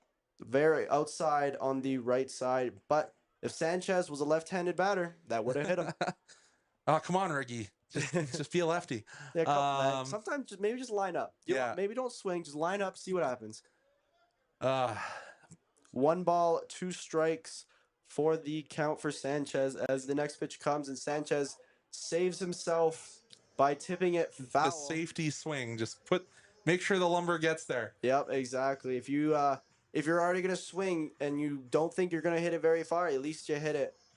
Oh, that was not a foul ball. Excuse me. That was considered a ball, apparently, according to the Jumbotron that I'm hoping is right. I had 2 and 2 before that, so Okay, fair. So 2-2 count, 2 outs with one batter on first, who looks to be teasing Marakovic you know as what? Rose I almost would dives. have rather Rosie got caught out there. Give Really? Ricky a new set Oh of yeah, that's a balls good and point. strikes to lead off the next inning. Exactly. That's a good point. It's a good point. You always forget about those little subtle rules about baseball. As Marakovic checks And Rose again. Rosie's a smart base runner, so you might have to think that's in his mind. Exactly. Oh, Sanchez takes the pitch right down. Oh, and bobbles, the second baseman bobbles, allowing Rose to advance to second, and Sanchez gets to first. Great hit by Sanchez, and it is a little unfortunate there's 2 outs, but here comes number 3, which is Jake Skaggs for the Dogs, looking to do some damage here with the 2 outs. Doesn't give you a lot of cushion here, though, unfortunately. Yeah, that ball from Ricky just had enough English on it. Just kind of got out of the hands there of McTavish. Hoping for something here. Do you have maybe a pitcher's or a broadcast guess of what's gonna happen? I'm always the worst at this, but it wouldn't be nice to see Skaggs to make some contact here. Skaggs hitting to the fielder's choice in the first inning, so he's 0 for 1 on the evening. Marakovic checks Rose at second and throws a pitch. A wild pitch allowing Rose to advance to third, and Sanchez. You know, I think that we're technically going to call it a pass ball because it bounced off. Oh, fair enough. It's so that's another one of those rules that's always so hard. But nonetheless, very good scenario. One ball and allows Sanchez to advance to second and Rose to advance to third. So this becomes a very vital opportunity for Skaggs here for the Dogs. You want to roll one through the right hand side of the infield, and Skaggs had to pull his hands in. Almost, yeah. As that was not an off-speed pitch coming in towards him. That would have hurt, and especially to get off the hands. Sometimes the umpire will just count it as a foul, which is very unfortunate because now you've taken a pitch to the hands and it wasn't even in your favor. As a 3 balls, 0 out, 0 strikes, 2 outs. I wish it was 0 outs. That's what but starting to lose a little bit of that. The pitcher for the Bulls, and I don't think if you're unhappy to see Skaggs reach base, even if it is of the 4-ball variety. Yep, and then Marakovic throws a strike right down the middle. But if you're in Skaggs' position, it's your advantage. You have 1 strike, 3 ball. Almost feels like if you're not getting that ball right down the middle, like you almost don't want to hit it. You know what I mean? Don't take the bat off the shoulder unless it's a prime pitch. Here comes the next pitch, and Marakovic strikes him out, and 3 and 2. Full strike it, and Skaggs is not happy about that one. I don't think I heard some voices from the rest of the press box here. None too pleased to see that go to a full count. No, hoping for a good scenario here for Skaggs as Marakovic lines up. Swing and a miss. Unfortunate for the Dogs, leaving runners on second and third as we head. 5 runners stranded in scoring position for the Dogs so far tonight. Yep, and we now head to the top of the 6th. Still down 5-0. We'll return on the next half inning when we return here on Flow Sports.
And welcome back to the broadcast as it is now the top of the sixth inning.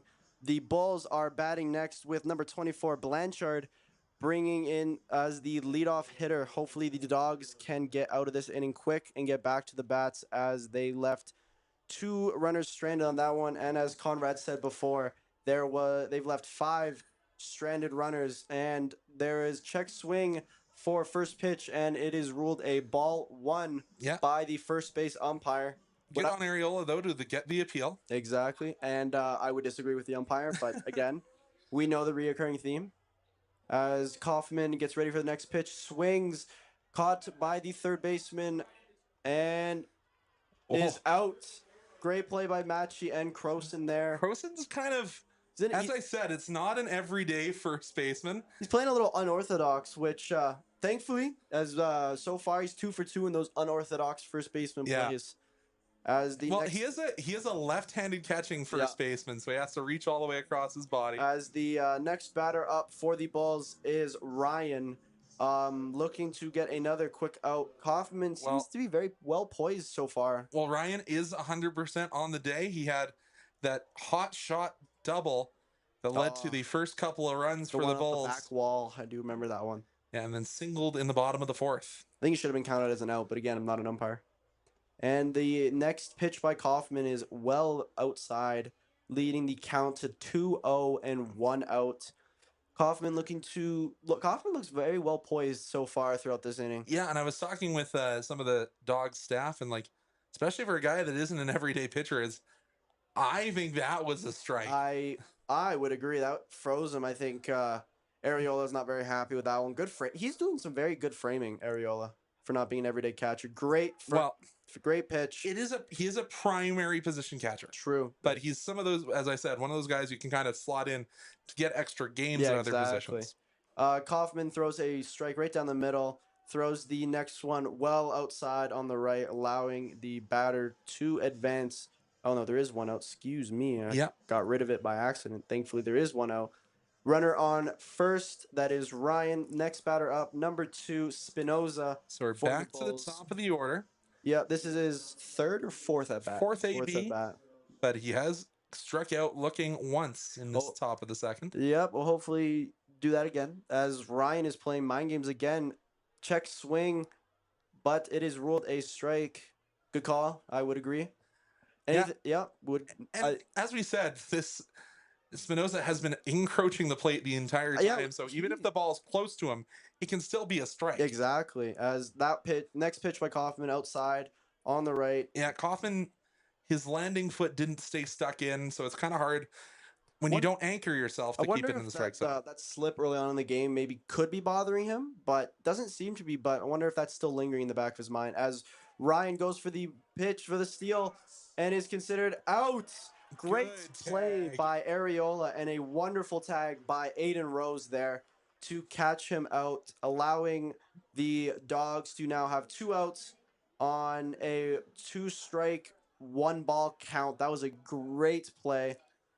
Yeah, and we seen that play earlier when Areola airmailed it, but got the play there. So it is 2-1 the other way. So 2 balls, 1 strike. Kaufman throws the next pitch outside, and Ryan watches it as it is ball 2, strike 2 with 2 outs. No, 3-1 is the count. I'm getting screwed over by the you're all good. As Ryan takes a big swing and a big miss. Wanted to put that one onto the core 4 patio. Great pitch by Kaufman there. Excuse me. And with the caught stealing, is the opportunity to go technically 1-2-3. Exactly. As Ryan waits the next pitch, and it unfortunately results in ball 4 advancing. Sorry, that's not Ryan. That's Spinoza. Correct. Advancing Spinoza. Ryan was the one that got caught stealing. All right, at least I called that one right. You're all good. As we said, it's your first time in the booth. We're just glad to have you, and it's a work in progress. Exactly. Next up at bat for the Bulls is Matsuzaki, number 10. Oh, and he had the hot shot that was snagged by Connor Croson last inning. I wouldn't mind if the out's a little bit easier, but the first pitch is a ball. Great backstopping by Areola as the runner on first, Spinoza, is trying to play a little bit mind games, but with the left-handed pitcher Kaufman, that is a very big advantage I've seen. As the next pitch is thrown right down the middle for a great strike, freezing Matt Suzuki. Sorry, right at the bottom of the strike zone. Beautiful pitch there. That's what you love to see. Just don't hit him. That's all we want. Yeah, especially probably getting to the top of the. Oh, I don't know if I'd agree. That was good framing by Spinoza, or not Spinoza, excuse me. That would be Areola. Kaufman gets ready on a 2-ball, 1-strike count as it is a little bit outside. I gotta say, Kaufman's got some great movement on his off-speed stuff. He does. Matt Suzuki did a little bit of a shoulder shrug there. Not sure why, as he kind of didn't swing at that. As Kaufman throws the next one and catches him swinging for the moon. Out of his shoes. Really, really. I think his shoes were left. Like his shoes might have been sent back to the dugout after that one. That was a big swing and a miss. Great pitch by Kaufman. As it is a full count, looking hopefully for the strikeout, and it is a tip which allows, which will force the runner to go all the way back. I was gonna say Spinoza is doing a very well run back, looking to steal, but the foul forces him back. As it was more the hit and run when you have 2 outs. Yeah. But I think this may be the last batter that Kaufman faces. Kaufman, fly ball up to the center field. It is dropped, unfortunately, by the second baseman, allowing. Play at the plate. Ariel unfortunately misses the ball, as it's kind of been hectic. As that one hit by Matt Suzuki allows him to get to third base, making so it'll be a single, and he'll advance on the throw to third. Now it is 6-0 for the Bulls, who unfortunately could be looking at their first win, as they have 11 hits to 2 against the Dawgs. So you say that, but we've seen some pretty crazy innings here at Siemens Stadium. That's why I'm not saying it. It's like saying shut out of a goalie. I want it to happen. I want some movie magic to come out of this game, as there is a mound visit by the Dawgs to see if Kaufman is able to finish out the inning. So this will likely just be calm down. You've got 1 runner on. Let's get out of this inning. Let's get you your 3 innings. And it's 3 innings of 1-run ball. Exactly. For a guy that's not an everyday pitcher. He's from what I've seen, he's got movement on that one changeup, like you stated earlier in the game. That little it looks like he has a 10-6 change. Of course, I don't actually have any of this officially, but it looks like it's a 10-6 change. And it looks like it's almost a slurve as well that has that horizontal movement to it as well. Unfortunately, Bulls bring up the hot batter on the day, Claire Hout, number 23, who I believe is 3 for 3 on the day. He is 3 for 3. He has been a little bit of a thorn for the Dawgs tonight, as they have runner on third, and check swing is ruled a ball, as Matt Suzuki on third is playing a little bit of mind games because of the left-handedness of Kaufman. Can't quite see behind him in that regard, but throws the next pitch well outside on the left side, unfortunately. I found Kaufman's player poll, and he didn't list that he was a pitcher. He has NA listed as pitches, so you're going to have to go down there after the game today and be like, Landon, what's your stuff? Exactly. As he seems to have lost his stuff a little bit. I don't know about that one. Personally, I thought he painted the right corner there pretty well. It looks like he's reaching back and trying to just throw it as hard as he can. At the point where it's all power. Good on a 4-pitch by Areola, but allows for a walk. And that will be the end of the day here for Landon Kaufman, as Lou Pote will make his way to the mound to take the ball from the youngster out of British Columbia. Great, honestly, a good outing, like 2-run ball against a team that's proving to be a tough out here for the Dawgs. Can't be mad at that, especially for him not being a everyday pitcher. But lots of work for the Dawgs to be done here, as the next batter up is number 26, Kalinski. Number 20, and then mound meeting. Well, we'll see who the new pitcher is. He'll be allowed to warm up. It's going to be Josh Mills, First time I've seen him this year. From Dawgs Academy. He's a lefty out of the academy, so another young arm getting the opportunity here, and another lefty. Yeah, we're another lefty for the Dogs. Like to see it. Gonna need. Basically, he's got to come in and get this out as soon as possible. But first pitch and he slips. Not something you want to see right away. But yeah, he's gonna do some mound maintenance. You almost want to see the. Might send out one of the Dogs pitchers out of the bullpen with that the tamper. Yeah, exactly. Just firm up the mound a little bit. Yeah. I know you can't do that at this level. I know during during some of in the MLB they'll go and tamp down the mound between innings, but I haven't seen that at the WCBL level. No, but Josh Mills is looking to pretty much be in this game for about one at bat, hoping to get a quick out. Well, you'll probably see him start the 7th. Oh, for sure. I'm saying I want to see him only. I only want to see one type of one batter. One batter. That's all I want to see. And it is tough because this Dogs team, they're missing a couple of their arms from the bullpen. Yeah. Obviously, one that Dogs fans from last year will remember, the pitcher of the year, Ash Luera, still day to day. So don't have your closer out there. So, and I only count about 4 or 5 different arms back in the bullpen. So that does give you some of those players the opportunity to become a known closer, though, with that one pitcher being out day to day. So hopefully the Dogs have a little bit of some comeback magic left, because they are being outbatted 11-2 right now, losing 6-0. Yeah, and I got to give a shout out to the Luera family out of New Mexico. I know they tune into a lot of these games, so shout out to our fans down in New Mexico. As number 26, Kalinsky, comes in to the batter's box. Right-handed batter. That's who you want to face, your designated hitter. Yeah. That's the first guy you got to stare down. First pitch is high and up there. Hopefully Mills is just kind of getting comfortable. Little Dogs Academy pitcher.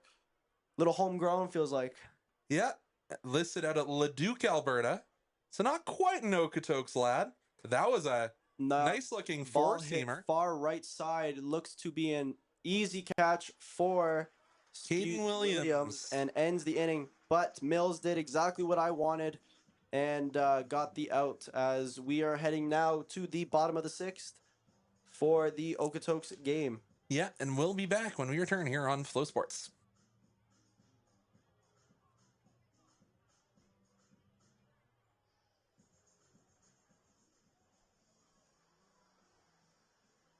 The Okotoks Dogs would like to extend a very happy birthday to the following fans joining us at the game tonight.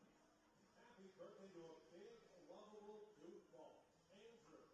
Love from Candace, Mom, and Papa. Happy 34th birthday to Simone Nurpalco, who's attending his first Dogs game all the way from Pescara, Italy.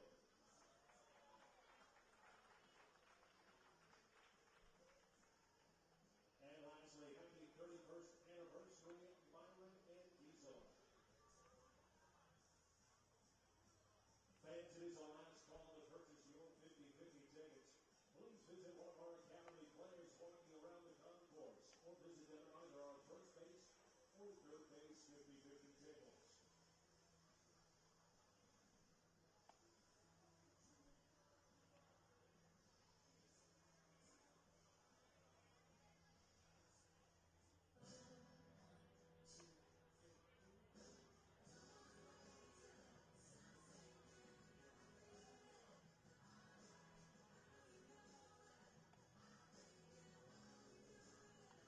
Now pitching for the Lethbridge Bulls, number 31, Corbin Talley.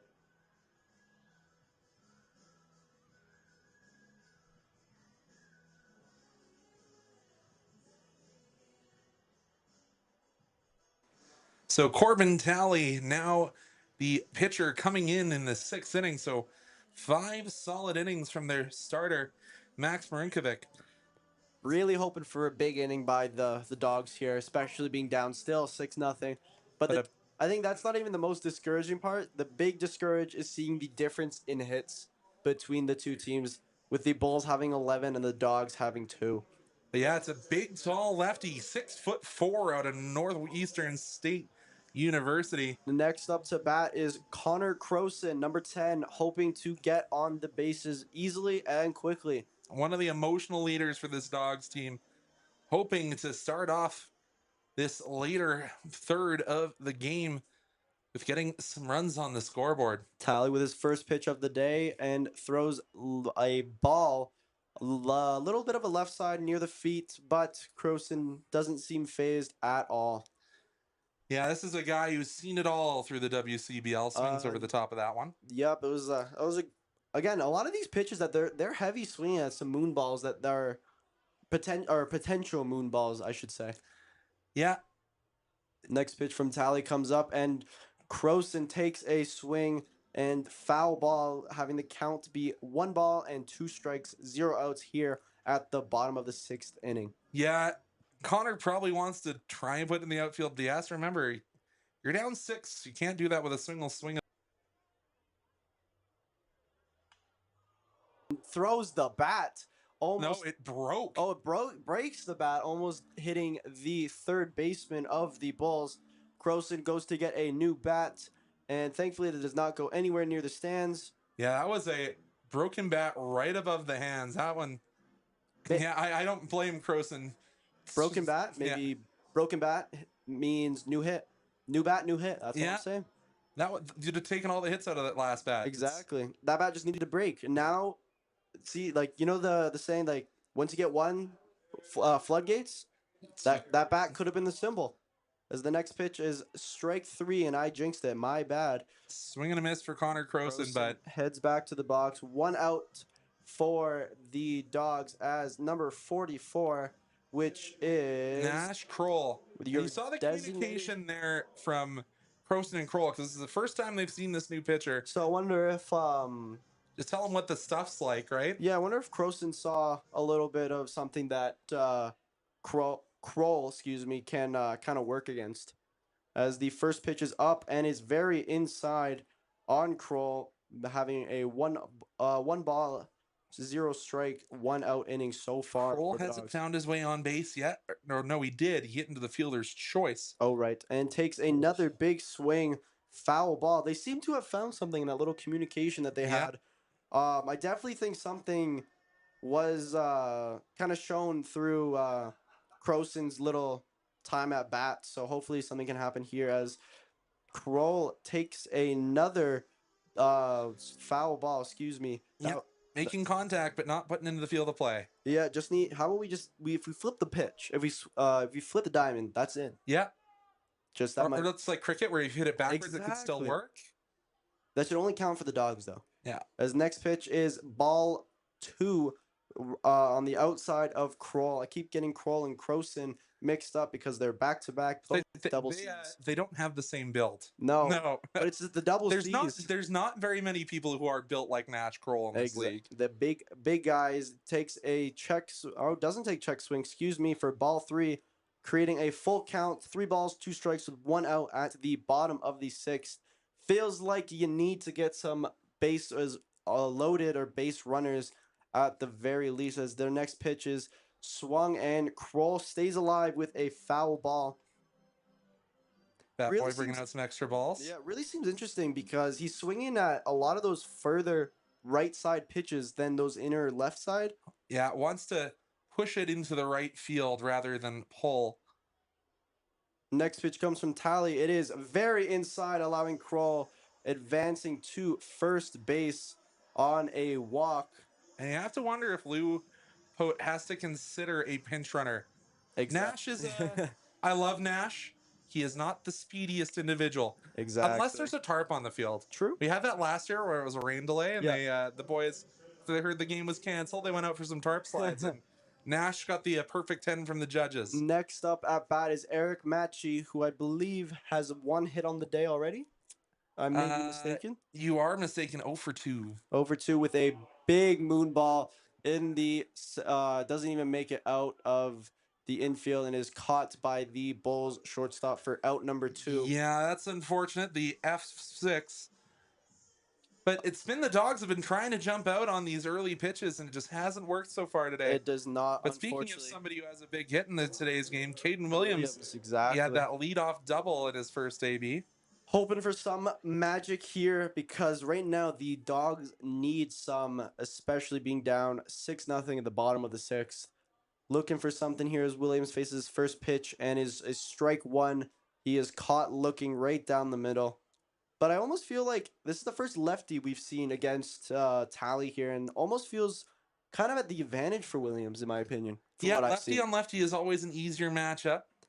Tally with another pitch and a swing hit by Williams. A great single, advancing Kroll, to second base, 2 outs and 2 runners on for the Dogs.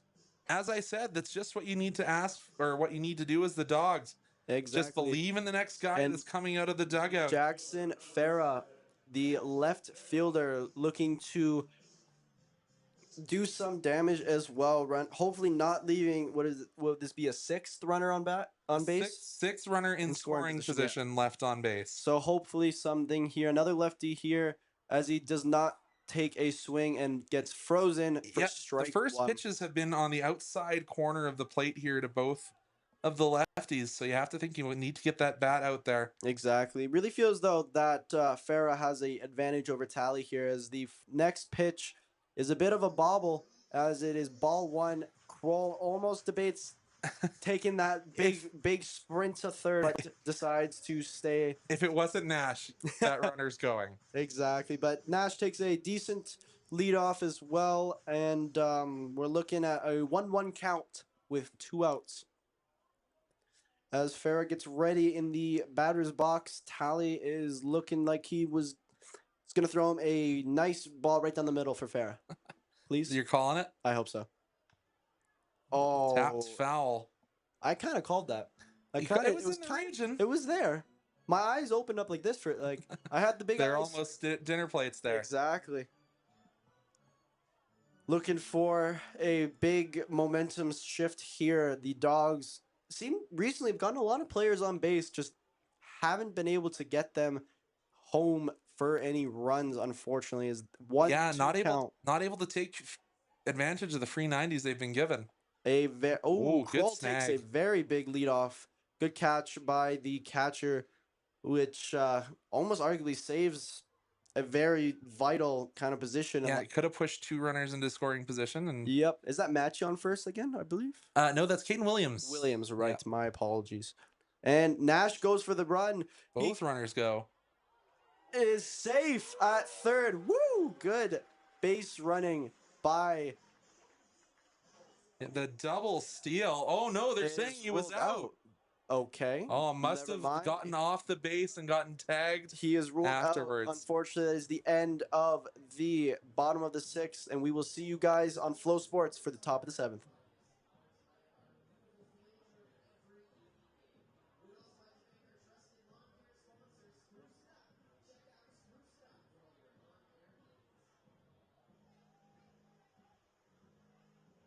The 7th inning is presented by the Egg Farmers of Alberta. It is National Egg Day, and the Alberta Egg Farmers are proud to provide fresh and affordable local eggs every day. Eggs are a nutritional powerhouse with 6 grams of protein that knocks it out of the park.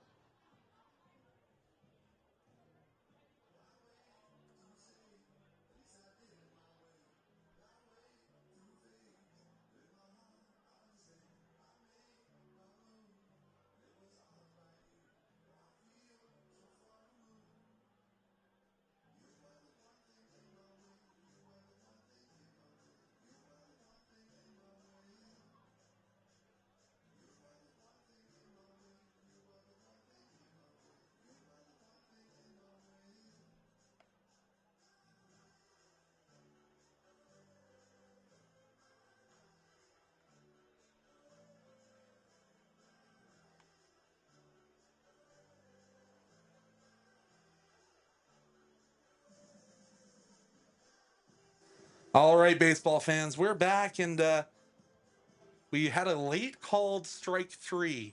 Yeah, it was a little bit awkward. We kind of thought Kroll got maybe tagged out. He took his foot off the base, but unfortunately, we didn't realize it was strike 3 for, was it Farah? It was Farah at the dish. Yeah. Yeah, a little bit rough there for the Dogs. Again, I guess you're not calling that leaving 2 in scoring position because they were technically Yeah. out before Williams was in scoring position. But So they leave their 6th runner in scoring position. So you have to think if you plate 6 of those, it's a tie game. But if ifs and buts for candies and nuts, right? yeah, that one hurts. Conrad, you made me sad now because But- of that stat. We go back. Steven Andrechik leads off, and he'll take a called first strike here from the Dogs pitcher. As we said, out of Dogs Academy, it's Josh Mills on the mound. Good pitching, nonetheless, from a lot of these Dogs pitchers today. Yeah, especially with a couple of them being these younger arms. The Dogs Academy arms is Mills is ahead 0-2 here to Andrechik. And Andrechik, he had that long advance around the plate, but he also did hit into the double play that the Dogs turned. Yeah, I unfortunately can't do that now because he's the leadoff hitter. But maybe. Let's just give him 3 outs right now. Yeah, cheat to win. If it Mills if you offering. sometimes if you ain't cheating, you ain't trying in sports. But just unfortunately, if you get a lot of people get caught, so pick and choose, I So, guess. You say if you ain't cheating, you ain't trying. When we did the Dogs poll for all the players, we asked who's the baseball goat, and a lot of them answered Barry Bonds. Oh, that's Ooh, swing and a miss. A strikeout added to the tally here for Josh Mills. Yeah, no, we obviously know the controversy with Barry Bonds and the corked bats. The steroids more. Oh, that too. But and then The fact that there's 2 different reasons. So it wasn't him that had the cork bat, it was Sosa who had the cork bat. Right, excuse me. But there's also rumors that Bonds used a cork bat but then stopped when Mhm. Sosa got caught. So that pitch from Mills up and away. And Yeah. obviously we're now seeing that Pete Rose now eligible to be elected into the Baseball Hall of I can't Fame. remember exactly what he Pete Rose was. gambled on his own team when he was a Oh, coach. right. Yeah. That one put into center field. Good catch. Well caught by Skaggs, backpedaled all the way. I completely forgot. Yeah, was he with the Mets or the Cubs? No, he was with the Cincinnati Reds. Oh, why am I thinking? Oh, for some reason I'm seeing him in a Mets manager uniform. I don't know why. Whole career with the Reds. Fair enough. As It's a better player than that and a one manager. Toronto Raptors player who was betting on himself to miss free throws. Yeah, Which it gets to a point, dude, where it's And- like that's embarrassing. and Pete Rose's argument was he never bet on the Reds to lose. I guess, but I think in my humble opinion, if you're going, the only bet any team could make, would be your team to win whatever trophy. So let's say for And you have to do it before the season. exactly, you got to be like, this is my only bet, and it's for my team to win. Unfortunately, if you get traded though, then you might be a little screwed in that department. But I don't know. Again, it's really sports betting is weird for athletes because you're allowed to bet on any sport other than your own. Yes. But Mills 0-2 and pumps that one into the dirt. That's going to be a 3-0 count here to McTavish. Still looking at a possible 1-2-3 out though, or inning, sorry, which will be. You put that out in the air. You're young. That's the commentator's curse right there. I know how to do it for hockey, but not this. Oh, but that one's right down Main Street Prove me wrong, please. as Josh Mills. Mills needs to have my back here to uphold my to counter my jinx. Mills working quickly. The pitch. They're going to say that one just missed on the outside corner. And Merrick's 0 for 1 when it comes to jinxes. That is my bad. I will go hide in the corner. But that does bring a dangerous player to the plate in Dalen Blanchard. Blanchard not so great today, but has been doing well for the rest of the season, if my brain is correct. And that's especially tough because McTavish is only 2 for 12, and now you've allowed him to take a free base. Bulls are really playing this team doesn't seem like an 0-4 team in my opinion. Well, how much is that the Dogs playing down to their level? That is a very good point, as it looks to be a stolen base. Ariel with another overthrow, unfortunately. Yeah, that'll go all the way to Skaggs. Can Skaggs gun the man down at third? He's plays it smart, Yeah, unfortunately. so we're going to call that a steal and then an advance on the throw. Again, you can't really blame Areola, excuse me, a lot of those kind of. He's not known for this position. It's just unfortunate that those 2 throws have kind of been a little high on him. He's got 2 errors today, too. Another E2 assessed to the pride of Riverside. So another run only 90 feet away for the Bulls, but the Dogs do have 2 outs. I think Areola's next at bat. Oh, well, good pitch. Good pitch. I'm gonna do my little broadcaster guess. I think Areola next at bat's gonna do something good. I'm not gonna predict exactly what it is, but I think he's gonna do some damage. All right. So we'll put a pin in that one. 0-2. Tried to induce a swing, but that one's off the far side of the plate. Blanchard is 8 for 12 on the season, has 3 home runs and 4 RBI, but is 0 for 3 on the night so far. Keeping a big hitter kind of quiet tonight. It's a good thing for sure. So it's something to be happy with for the Dogs in a night that they've been riding the struggle bus a little bit, but gotta say that can't fully blame the pitchers as Areola held that, just asking the question to our home plate umpire, Rob Allen, just saying, hey, you sure? There's been a lot of those calls recently. Personally, I would have called all of them a strike. Only for the Dogs, though. That one's in the dirt, so the pitch goes from 0-2 to 3-2. And you see Mills just take a little bit of a walk around the rubber. Nothing to stress about. And hey, you've got 2 open bases. A walk isn't the worst thing. But he goes down Main Street. Mills, staying alive, was out ahead, but managed to at least get a part of the bat onto there. You do raise a good point. Yeah, it's not Wii Sports where if you walk a base that everyone moves. It's only the batter to first. That always Wii Sports reference. That's deep in the bag there, Merrick. Dude, that's a legendary game. Swing and battled off once again. Hey, Wii Sports is a legendary game. All 6 of them: tennis, baseball, bowling, golf, and boxing. Baseball was one of particularly my favorite. And it also was the reason that possibly a few TVs got broken. But that's okay. Mine was tennis. I had the Wiimote slip out of my hand. And bowling's also it's very brutal because you're coming up and let go. I threw that into the wall once and it was about a few inches from the TV and I was very happy. Mills gets a bat to that one, but it's going to be in range. And chasing that one down is Matchy. That will be the end of the inning. 0 on the scoreboard, but 6 already there. The Bulls lead the Dogs 6-0. Can the Dogs start a couple runs of their own when we go to the bottom half of the 7th, when we return after the stretch here on Okotoks Dogs Baseball on Flow Sports?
And we are back here in the home half of the inning, and it is, as you predicted, it is Jason Areola coming to the dish. You predicted something good. So. I predicted damage, so please prove me right.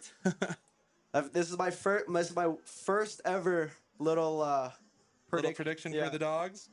So, and it is hoping to start my broadcasting prediction career on a high note. It is technically Areola's only 2nd at bat because he did walk in his first plate appearance. Takes a called strike for off the bat. Really hope my guessing career starts off a little bit better than some. Ariola sees that one fly out of the hand weird, so it's 1-1. It's one thing to notice too that all the Dogs batters tonight, even with the score, they've always been very disciplined when watching the ball tonight. Ariola takes another one down Main Street. Again, it's the righty versus lefty matchup, so he thought you might see him step in on the left side, because I think it was Ariola we talked about, the switch hitter, but obviously feeling a little bit more confident on the right-hand side of the batter's box. Takes ball 2-2-2, 0 out count at the bottom of the 7th. Looking for some magic and for Merrick's prediction to be right. Yeah, 2-2 the count here for the catcher tonight, Ariola, who has unfortunately the 2 errors on the game. Ariola swings, and that one's popped high in the Okotoks sky. He's not too happy with it, and that one will be put away. And that means that I'm 0 for 1 on predictions. And there's plenty more times to get it more wrong. Here comes Aiden Rose. Hitting to the fielder's choice last time he was up at bat, and We need, the Dogs need some runs, and we need some now. We need a big inning. we do. And Rosie takes on the far outside corner. That was it. I'll give props to the catcher. That was a very good framework. That was, from what I saw, it was very outside and good framework by the catcher to get the ump for strike 1. And Tally seems to work away and then come back in as the AB progresses. That one missed up high. Yeah, tried the framework again, but I think the ump kind of saw it literally go from pitcher's hand to outside, kind of had no chance. Rose puts a charge on that one. Will it drop? It will. So can the rally start to begin here with a single from a man from Calgary, Alberta? Good hit, good eye. Single. Again, you need one. You just need one, and then the floodgates can start. So, And we are going to have a pinch hitter coming in here for the Dogs. So Ricky Sanchez's night is done. Coming in is number 20, who I don't have on my lineup street. Oh, it's Munoz who will come out. number 21, 21, Aiden Munoz. I apologize. but he's wearing number 20. Might have lost. Yeah, they're saying he might have lost his jersey, but it does look like it is Aiden Munoz. 20, 21, doesn't matter. He's about to take this ball to the moon, I hope. I'm going to double check. No one in the game is wearing 21, so I am going to say safely that it is Munoz.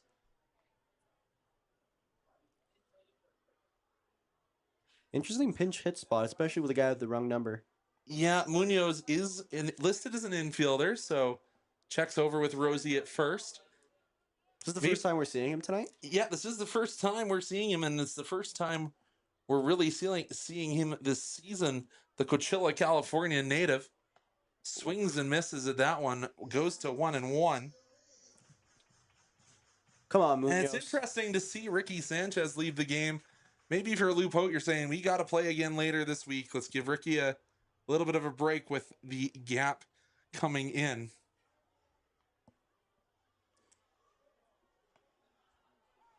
Takes on the outside corner. Don't know if I would agree with that one. That seemed a little far left for me. Too much for my liking. But again, We're actually trying to figure out if it is Munoz? Munoz, because Munoz is listed as a righty. Maybe it's his secret twin brother. Oh, but it is a called third strike looking, the backwards K. So I don't know who that was in the batter's box. We'll get that one figured out for you. Now we have a new batter. No, it is still Josh Skaggs, or Jake Skaggs. Oh, Jake Skaggs, excuse me. I apologize. I knew someone named Josh Skaggs when I was in university, so that one's going to be a bit of time for me. That's kind of funny. Yeah. He was one of our residence attendants, too, so... Oh, he was? So very... Good old RA. And it is Benito Mania in the batter's circle, so it looks like he'll be replacing Connor Croson. Whoa! As that one gets away, and that's a free 90 feet for Aiden Rose. Could have, if Rosie had a little bit more heads up, he might have been a... Possible third, but... Yeah. Is that... We have another runner in scoring position, so that makes this 7 on the night, yeah. Really hoping that it doesn't result in 7 scoring runners. Runners left in scoring Yes, position. thank you. RIS RL. Anyways, we'll leave that one. They pay us to speak this language, folks. That one bounced in. Yeah, we're So- still learning. I'm still learning to speak English. Yeah, we've been alive for a combined of almost 5 decades, and we're still Yeah. learning. But 2-0 the count for Skaggs, and as we know, Rosie does have some speed. He'll take a long secondary at Skaggs, puts that one into center field, and it is fielded. So that will be the end of the home half of the 7th. The Dawgs trail by a score of 6-0. We'll see if they can keep that gap just at 6. We'll have a pitching change. We return here on Flow Sports.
Now pitching up at Oklahoma State Community College, number 39, Trey Backwood.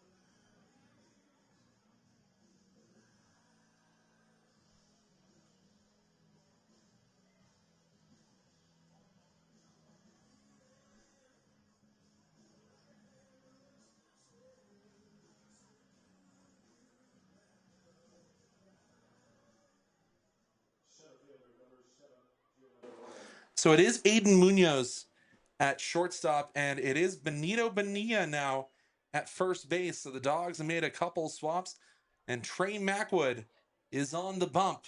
Mackwood coming in with an 85 to 87 mile an hour fastball. He's also got a curve and a splitter. And he gets the leadoff called strike. And then he gets a second one. But that might have been the splitter. That was a beautiful pitch, is what that was. It's always cool seeing some of the pitchers just bring out the most like unorthodox pitches, and they just work. Remember we were talking about that one's put into the Okotoks skies. You have both the left fielder and right fielder running to get it, and it will be Jackson Farah putting that one away. But we talked about Ashton Loera a little bit earlier. He's week to week, or day to day rather. He has a forkball in his arsenal. I don't know the last time I've seen a pitcher put down that I throw a fork. You know, I'm hoping to see one Dawgs pitcher throw me a nasty knuckleball. That's what I want to see. He was also working on that last year. It was his third pitch last year, but has been taken out of his rotation of pitches because the catchers couldn't catch it. That is true. Yeah. It is a tough pitch on your catcher. That's why you see a lot of times in the MLB when pitchers will only throw to certain catchers that knuckleball because they know. Yeah. I love seeing a disgusting little knuckleball though. It's just just drops with the crazy movement. That was the fastball coming in 1-1. The count to Spinoza. Knuckleball in any sport is very interesting. Like soccer knuckleball, a baseball knuckleball, like just absolute lethal in everything. Macwood doesn't get the call there. 2-1, the count. I thought he for sure got that call. But I guess That's why we're here, not wearing the blue. yeah, unfortunately. Got to open the windows here so I can actually see where those balls are. Macwood delivers. And it's a called strike, despite the turn away there from J.C. Spinoza. 2-2, the count to Spinoza. One away here in the top of the 8th. Macwood delivers. That one's in the dirt. Well, that'll bring the count full. At least we got a couple more hits since we last talked about them. Still 11-4 on the hit track. Two errors for the Dogs. Too. Both awarded to Areola, I believe, right? Correct. Yeah. Throwing errors both to the The catcher. smell of popcorn in the stands is making me hungry. Swing and a miss. Down he goes. What? Trey Macwood with the K. That was a disgusting pitch. Buried the heater in the bottom of the zone. That pitch was a message to get back to the dugout and stay there by Macwood there. It is return of the Mac. You beat me to that one, I'm not gonna lie. I just thought of that. But Trey has been one of these guys who's been called into some of these interesting situations and try and build up his confidence here and keep the Dogs in striking distance. Macwood gets the called strike on the outside corner. Matt Suzuki says, "Are you sure about that?" We'll always agree with the Dogs defense here. Yeah. Except their balls. We don't agree with those. Matt Suzuki has reached base twice, a pair of singles. That's going to be a hot shot. That might be extra bases. Was debating on it. Good relay here by the Dogs defense, making sure he only gets the first base. That was a good cutoff by it's Williams out there playing. I'm so not used to seeing Caden Williams out there. What does he normally play? Williams in the previous seasons has been in left and center. I see. Yeah. And as I said, Tucker Zadunik was playing every single game he could out there in right field, but obviously has reached his 5th year and no longer here in Okotoks. Macwood. Almost looked like that might have been, they thought he was going to steal a little bit of a pitch out, but Areola was ready for that one, though. It's good to see he was quick on the toes. yeah. Areola calls the sign. Macwood agrees. A little bit of a check over his left-hand shoulder. Comes home. Gets the call on the inside corner. What a pitch down in the bottom right corner. That was lethal is what that was. And now it's clear out's time to argue balls and strikes. That's really, umpires really love that. Once you argue balls and strikes, they're going to give you the next one for sure. In any sport. Oh, and now paints the outside corner and clear out looks to the skies. Any sport, if you argue with the ref, they're honestly, next call, they're obviously going to call it in your favor. Yeah. Especially if you call them some really nasty names.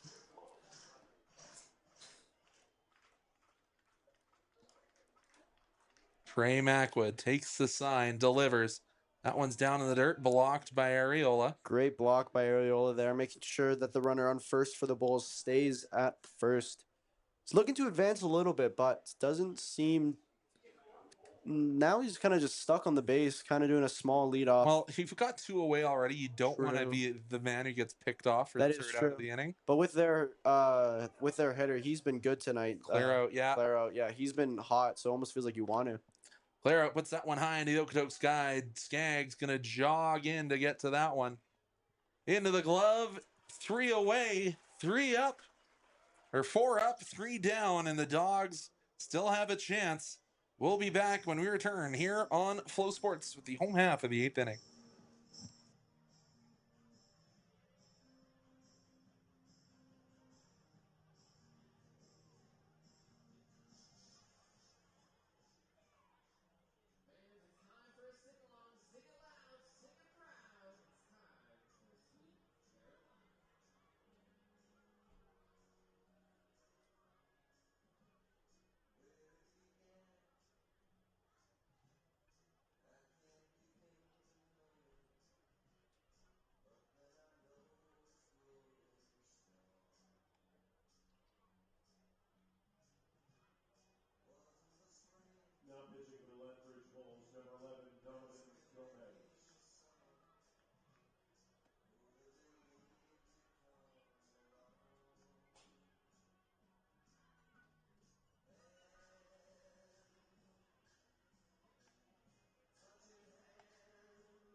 So we are back, and it's another new pitcher for the Bulls, and that one was a riser. It is Donovan Gomez now on the bump, and as we said, it is going to be Benito Bonilla. That guy is huge. Bonilla is a big boy. Benito Bonilla, he'll be playing at first base or DHing a lot of the Great season. broadcasting name, Benito Bonilla. It's fun. Oh, for sure. What can Benito do for the Dawgs? Hopefully spark something because it's been a little slow today. He went 0 for 5 in the first game of the season at DH, so we're hoping he can improve on that a little bit. But he takes a call, the first strike. Oh, and fouled that one off right in the direction of my vehicle. Even with the netting, you still have that little whoa type of feel. Yes, it's not even the tallest netting I've ever seen here at Siemens Stadium. Seriously, at the right angle, that can hit us. It's not common, but Bonilla has swung at every pitch he's seen so far. The rest of my shifts here at the Dawgs Stadium, I'm bringing a ball glove. I'm ready. I might have to go over to Grand Slam Sports, get a new one from Brody Forno's dad, Pablo Forno. That one battled off, as I said, swung at every pitch and has gotten lumbered all but one of them. Looking for some, I don't know, just something at this point for the Dawgs being down 6-0, bottom of the 8th here. Pitch to Bonilla. Fouled off. I believe they call this staying alive. Wishing and a hoping he's staying alive. That's for sure. Staying alive. Donovan Gomez out of San Antonio, Texas. Likes the sign. He nods. Another lefty hitter. We never really talked about that. Ooh, did Bonilla get enough of that one to say fair? He did not. Who would have guessed another foul? He barely left the batter's box. You think just for a second, it's got that chance to split just to stay on the left side of the line, but then just the last second, just goes, yeah, just right a little over. bit of a banana ball, and I'm not talking about Savannah. Oh, that's the first pitch Bonilla hasn't swung at, and it's called a ball. Good call. Good call. Discipline here from Benito Bonilla. Savannah, Georgia, home of the Savannah Bananas, obviously. Bonilla gets a piece of that one. Great hit, just right down the middle. Just a bloop signal off the narrow part of the bat. That's what we need, though. That first leadoff hitter just gets a hit on base. Perfect. And it was a battle. Exactly. Like that was 9 or 10 pitches. He really wanted that. He stuck to it, and it was great. I was gonna say similar to the Savannah Bananas. It was they're like the Harlem Globetrotters of the baseball leagues. Brandon Paez now in to pinch hit for Nash Kroll. Paez, a Dawgs Academy product. He's come in to pinch hit a few times so far, so letting the young men work. Heading to the University of Utah. Wonder if he gets the dirty sodas at Covet to get him prepared for his trip down to the Salt Lake area. Great sodas. Takes a called first strike. I feel like there's some potential in this inning. Getting that first gives you like that little boost of confidence. Getting that first leadoff hit.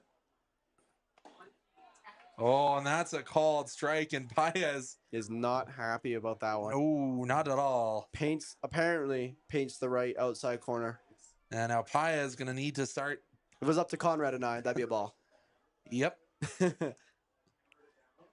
Paez now down an 0-2 hole, needs to battle his way back. The delivery. I almost expect Paez to look back at our home plate umpire and say, was that in the strike zone? Are we sure? Yeah. How big of a strike zone are we talking now? But no, takes that beautiful no swing for a ball one. Count 1 ball, 2 strikes, 0 outs here at the bottom of the 8th. Needs some magic here. 1-2. Can the rally begin? Paez won't be with Paez as he'll swing and a miss and head back to the dugout. Unfortunate. And it'll bring Eric Matchy to the dish. He has struck out twice today, hit into a fielder's choice, and walked. Yeah, as I said, let the young men stay in on this one. Matchy, as I said last year, got some games as an affiliate player, but on the roster full-time this year. Not a lot of a leadoff here for Bonilla, he says, I'm not the lead, the go-ahead run. I am here to be on base. And I don't. Matchy with a very unconvincing swing Yeah, I there. was gonna say that. I don't know if I would. That was a big swing, and it was sadly a big miss. The ball was outside, but again, I'm not a batter. Matchy. Looks like he might have choked up on the bat a little bit. The 0-1. Matchy fouls that one in our general direction. Will it bounce off the top of our converted C can turn to press box? No, it will not. Thankfully, my car was parked very far. Mine's in that general direction, but I believe I got a force field around it or something. Yeah, Matchy. I gotta put some salt around it or something, like defend it. Down 0-2 is Matchy.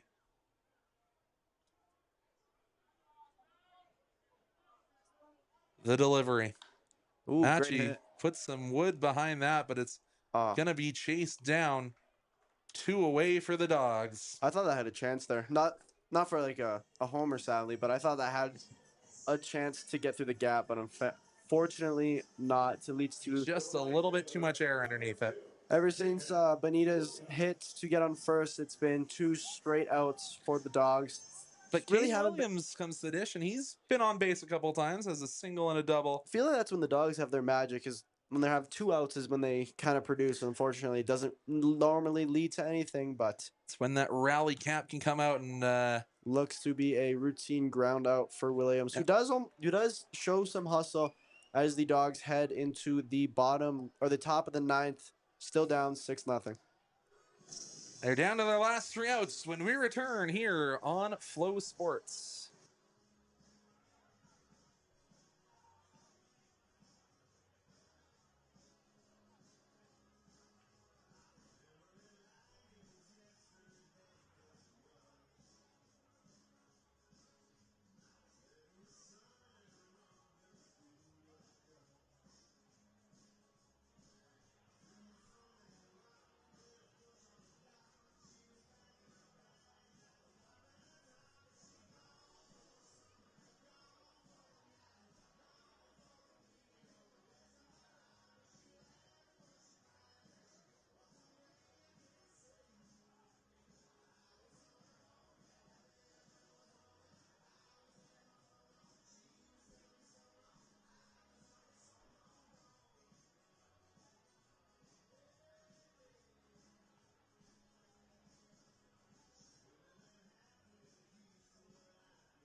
And Trey Mackwood going to be given the reins to try and hold this game together. Looking for even more movie magic, as the Dawgs will have one chance to bat. Well, before we get there, we need to get through these 3 outs. Yeah, exactly. And you can't. I mean, I gotta say it now. You can't let them score. This has to be a very no-run inning. Yeah. Jack Kaliski at the dish. He's got that pink thumb guard on. He'll lead off. Oh, that one will bounce on Areola and it'll roll around in the dirt. Hopefully the Dawgs can maybe muster up some runs here in the bottom of the 9th. But again, like you said, they need this inning to be done short and sweet. Pitched by Mackwood, gets a swing, but it's in that bottom of the strike zone once again. Had Kaliski golfing. Yeah, it's summertime, so I guess it's technically that season. And a lot of these guys, when they were asked if they weren't going to be a baseball player, what would it be? I heard a lot of golfers. And Kaliski hammers that one. Will it stay fair? Ooh, it will not. Would have been a surefire home run, but the foul line takes another victim for a batter that is looking for a homer for tonight. We do have those brand new the advertisements on the foul poles this year, not just the plain yellow sticks out there. Mackwood tried to find the upper outside corner, couldn't get it. 2-2 the count here. Not a lot of balls hitting to the middle today, I've noticed too. Eh, Decent amount, but we've had a few, but yeah. we need them to get past that green part of the wall. This is For true. the Dogs though, not for this team. Kaliski hammers it, but Aiden Good. Rose takes a few steps to his right. One away. Nice play by Rosie. Good catch. That was another. That's his second one of the day where he's done that. Yep. Especially there was a big one earlier in the game where they kind of shrunk the infield and he made a very good catch for the Dogs there. But Yep. that was another catch that may look routine, but in all reality, is probably not as easy as he makes it look. Steven Andrzejczyk comes to the dish. He had the triple in addition to hitting into a double play and a couple of groundouts. Last time he was at the dish, he actually went down swinging after a couple of disputed calls. But he's ahead 1-0 in this AB. Still only 2 errors for the Dogs tonight and 0 for the Bulls, but unfortunately, while it not be the difference in the game, but it is definitely something to be aware of looking forward into other games. So, talking about Trey Mackwood here, he figures he's a bit of a brainiac. If he wasn't a baseball player, he wouldn't be a golfer. He wouldn't be any other kind of athlete. He'd be a neuroscientist. Whoa, that is a very different career change. Can you see yourself being a neuroscientist? No, my older brother actually has a degree in neuroscience. Oh, really? Yeah, That's but hilarious. I could not. Yeah, neither could I. As I said, I can barely speak the language, and that's a walk on 4 pitches here for On Mackwood. Yeah, no, I couldn't even spell neuroscience, to be honest with you, so I don't think I have any business trying to be one. Unfortunate walks the batter, 1 out, excuse me. So this brings the catcher, Drew Rufford, up to the dish. Hopefully we can catch him back in the dugout with the double play. That's the hope. See if Mackwood can induce the ground ball. I'll take a strike too. Yeah, strike right at the bottom of the zone. And I know on TikTok, some non-baseball fans are really surprised that sometimes the infielders will all do a little hop in unison, but for the Dogs, it's almost a stride in unison, getting them into an athletic position. We always love seeing those in all sports where they'd have those like mirrored moments. Yeah. Where they look identical. Happens in every sport. It's very rare, but it's very funny seeing those sometimes because they're like, whoa. They're like, you're so in sync with your teammates that you're doing the exact same thing. Mackwood up 0-2. Can he get another K on his record? He will, and it's a backwards K. Got him looking. Great pitch. Caught him on the top right of the zone there. Great pitch by Mackwood. Really making good work of trying to get the Dogs out of this inning quick, efficiently for their opportunity to try to induce a comeback for the bottom of the 9th game. And we did see some of the Dogs faithful file out in the bottom of the 8th, but anyone who's watched the Dogs game know that anything can happen. Exactly. Anything can happen. That's why you love sports. None of this is scripted. I wish it was in our favor. Good pitch. And good frame from Areola. Confidently stabbed that one. He's got some great framing today. On both sides, like you have to give the credit where credit's due. Exactly. No, both catchers have been framing the ball very well today. Like you said, give credit where credit's due. Good blocking by Areola there too. Yeah, had to go completely across his body. It's set up outside into that right-handed batter's box and had to come all the way back to his right into the left-handed batter's box. 2-1 the count. Runner goes. Areola snags. That ball is bobbled by the backup second baseman, and it is going to hold the runner at third. Rather, it's the backup shortstop who we determined is I can't remember, Aiden Munoz. Unfortunate play for Areola again, but that was not an overthrow, which I think he was. Oh no, they to did make give sure. him the error again. It's unfortunate. And that'll hit the runner.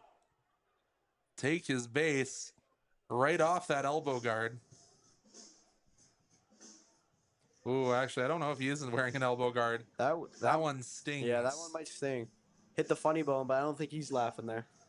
No, definitely not. And I don't think Mackwood's laughing either. He had a 2-2 count and now has to see Blanchford, the left fielder. Hasn't reached base today yet.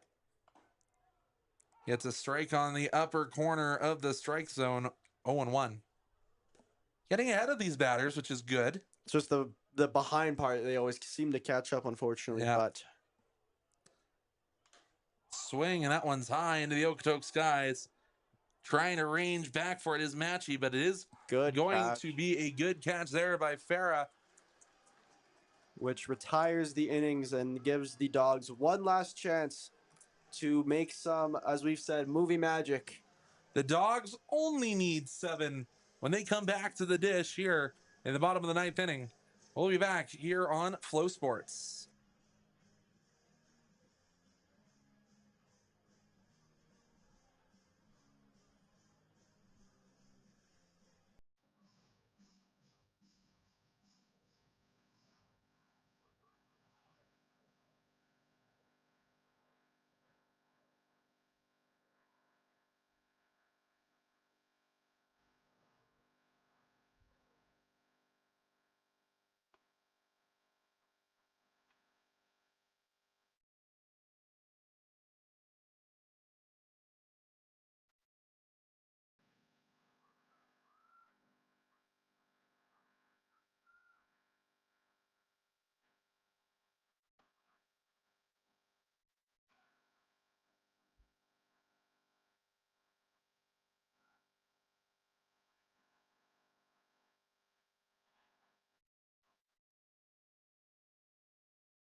Enough. Okay, but as I said, the Dogs only need 7.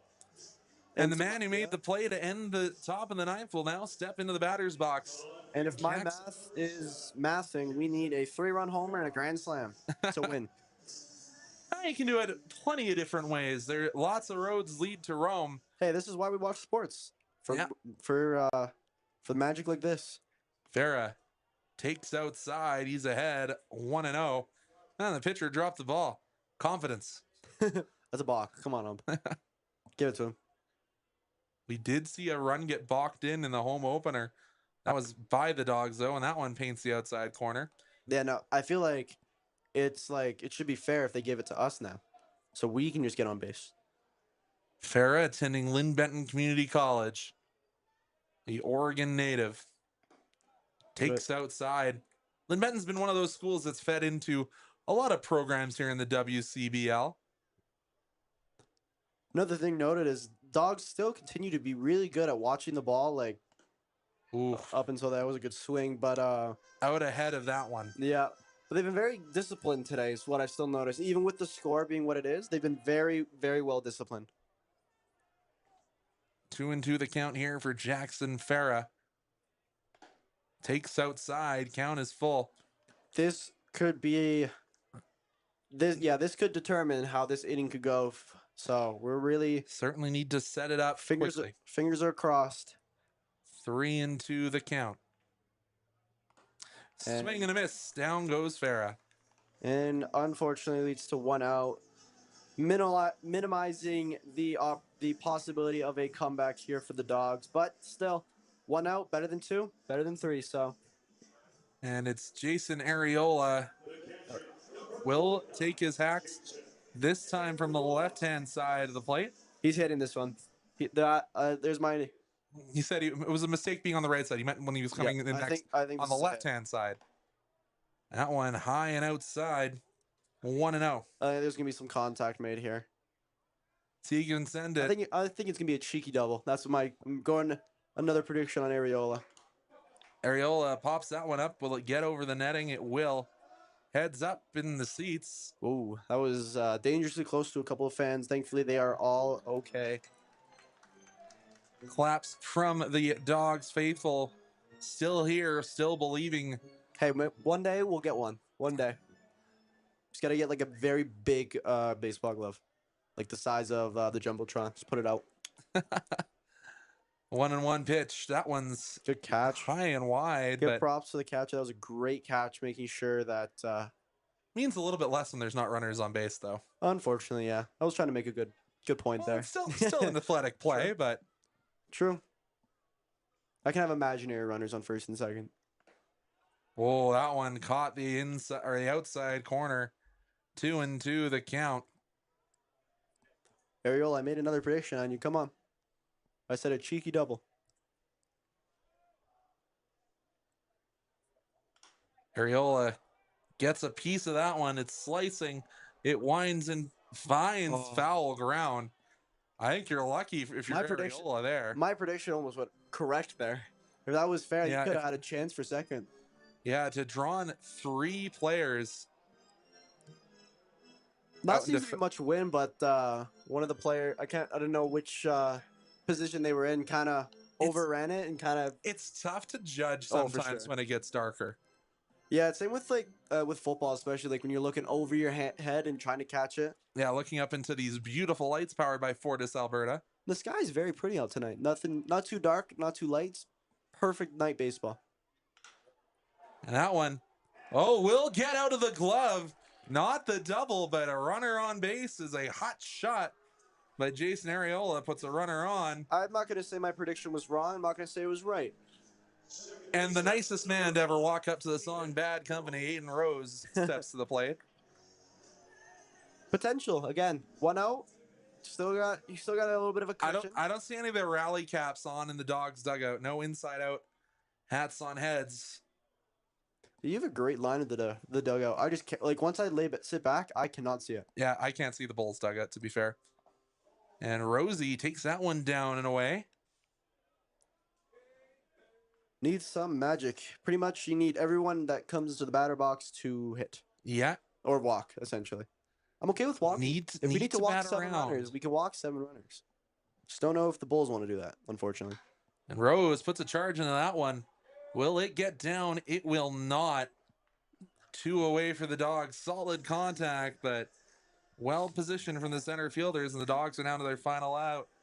And it is Munoz who will step into the batter's box.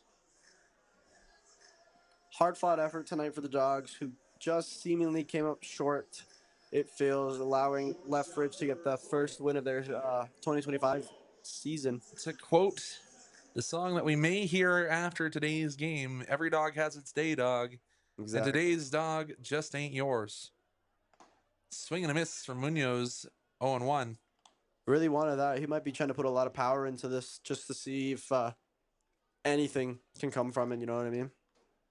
Tough to win games and he strands 7 runners in scoring position. Yeah, and it hurts even more. If the net wasn't there, Conrad had that all day. I was right there. Sucks even more when you realize if you scored all those 7 runners that you'd be winning the game. Yep. It's just not the Dogs' night, as Conrad said, but...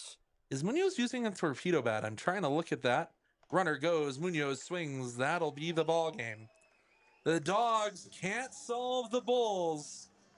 And the Bulls take home their first victory of the season. 6-0, your final score.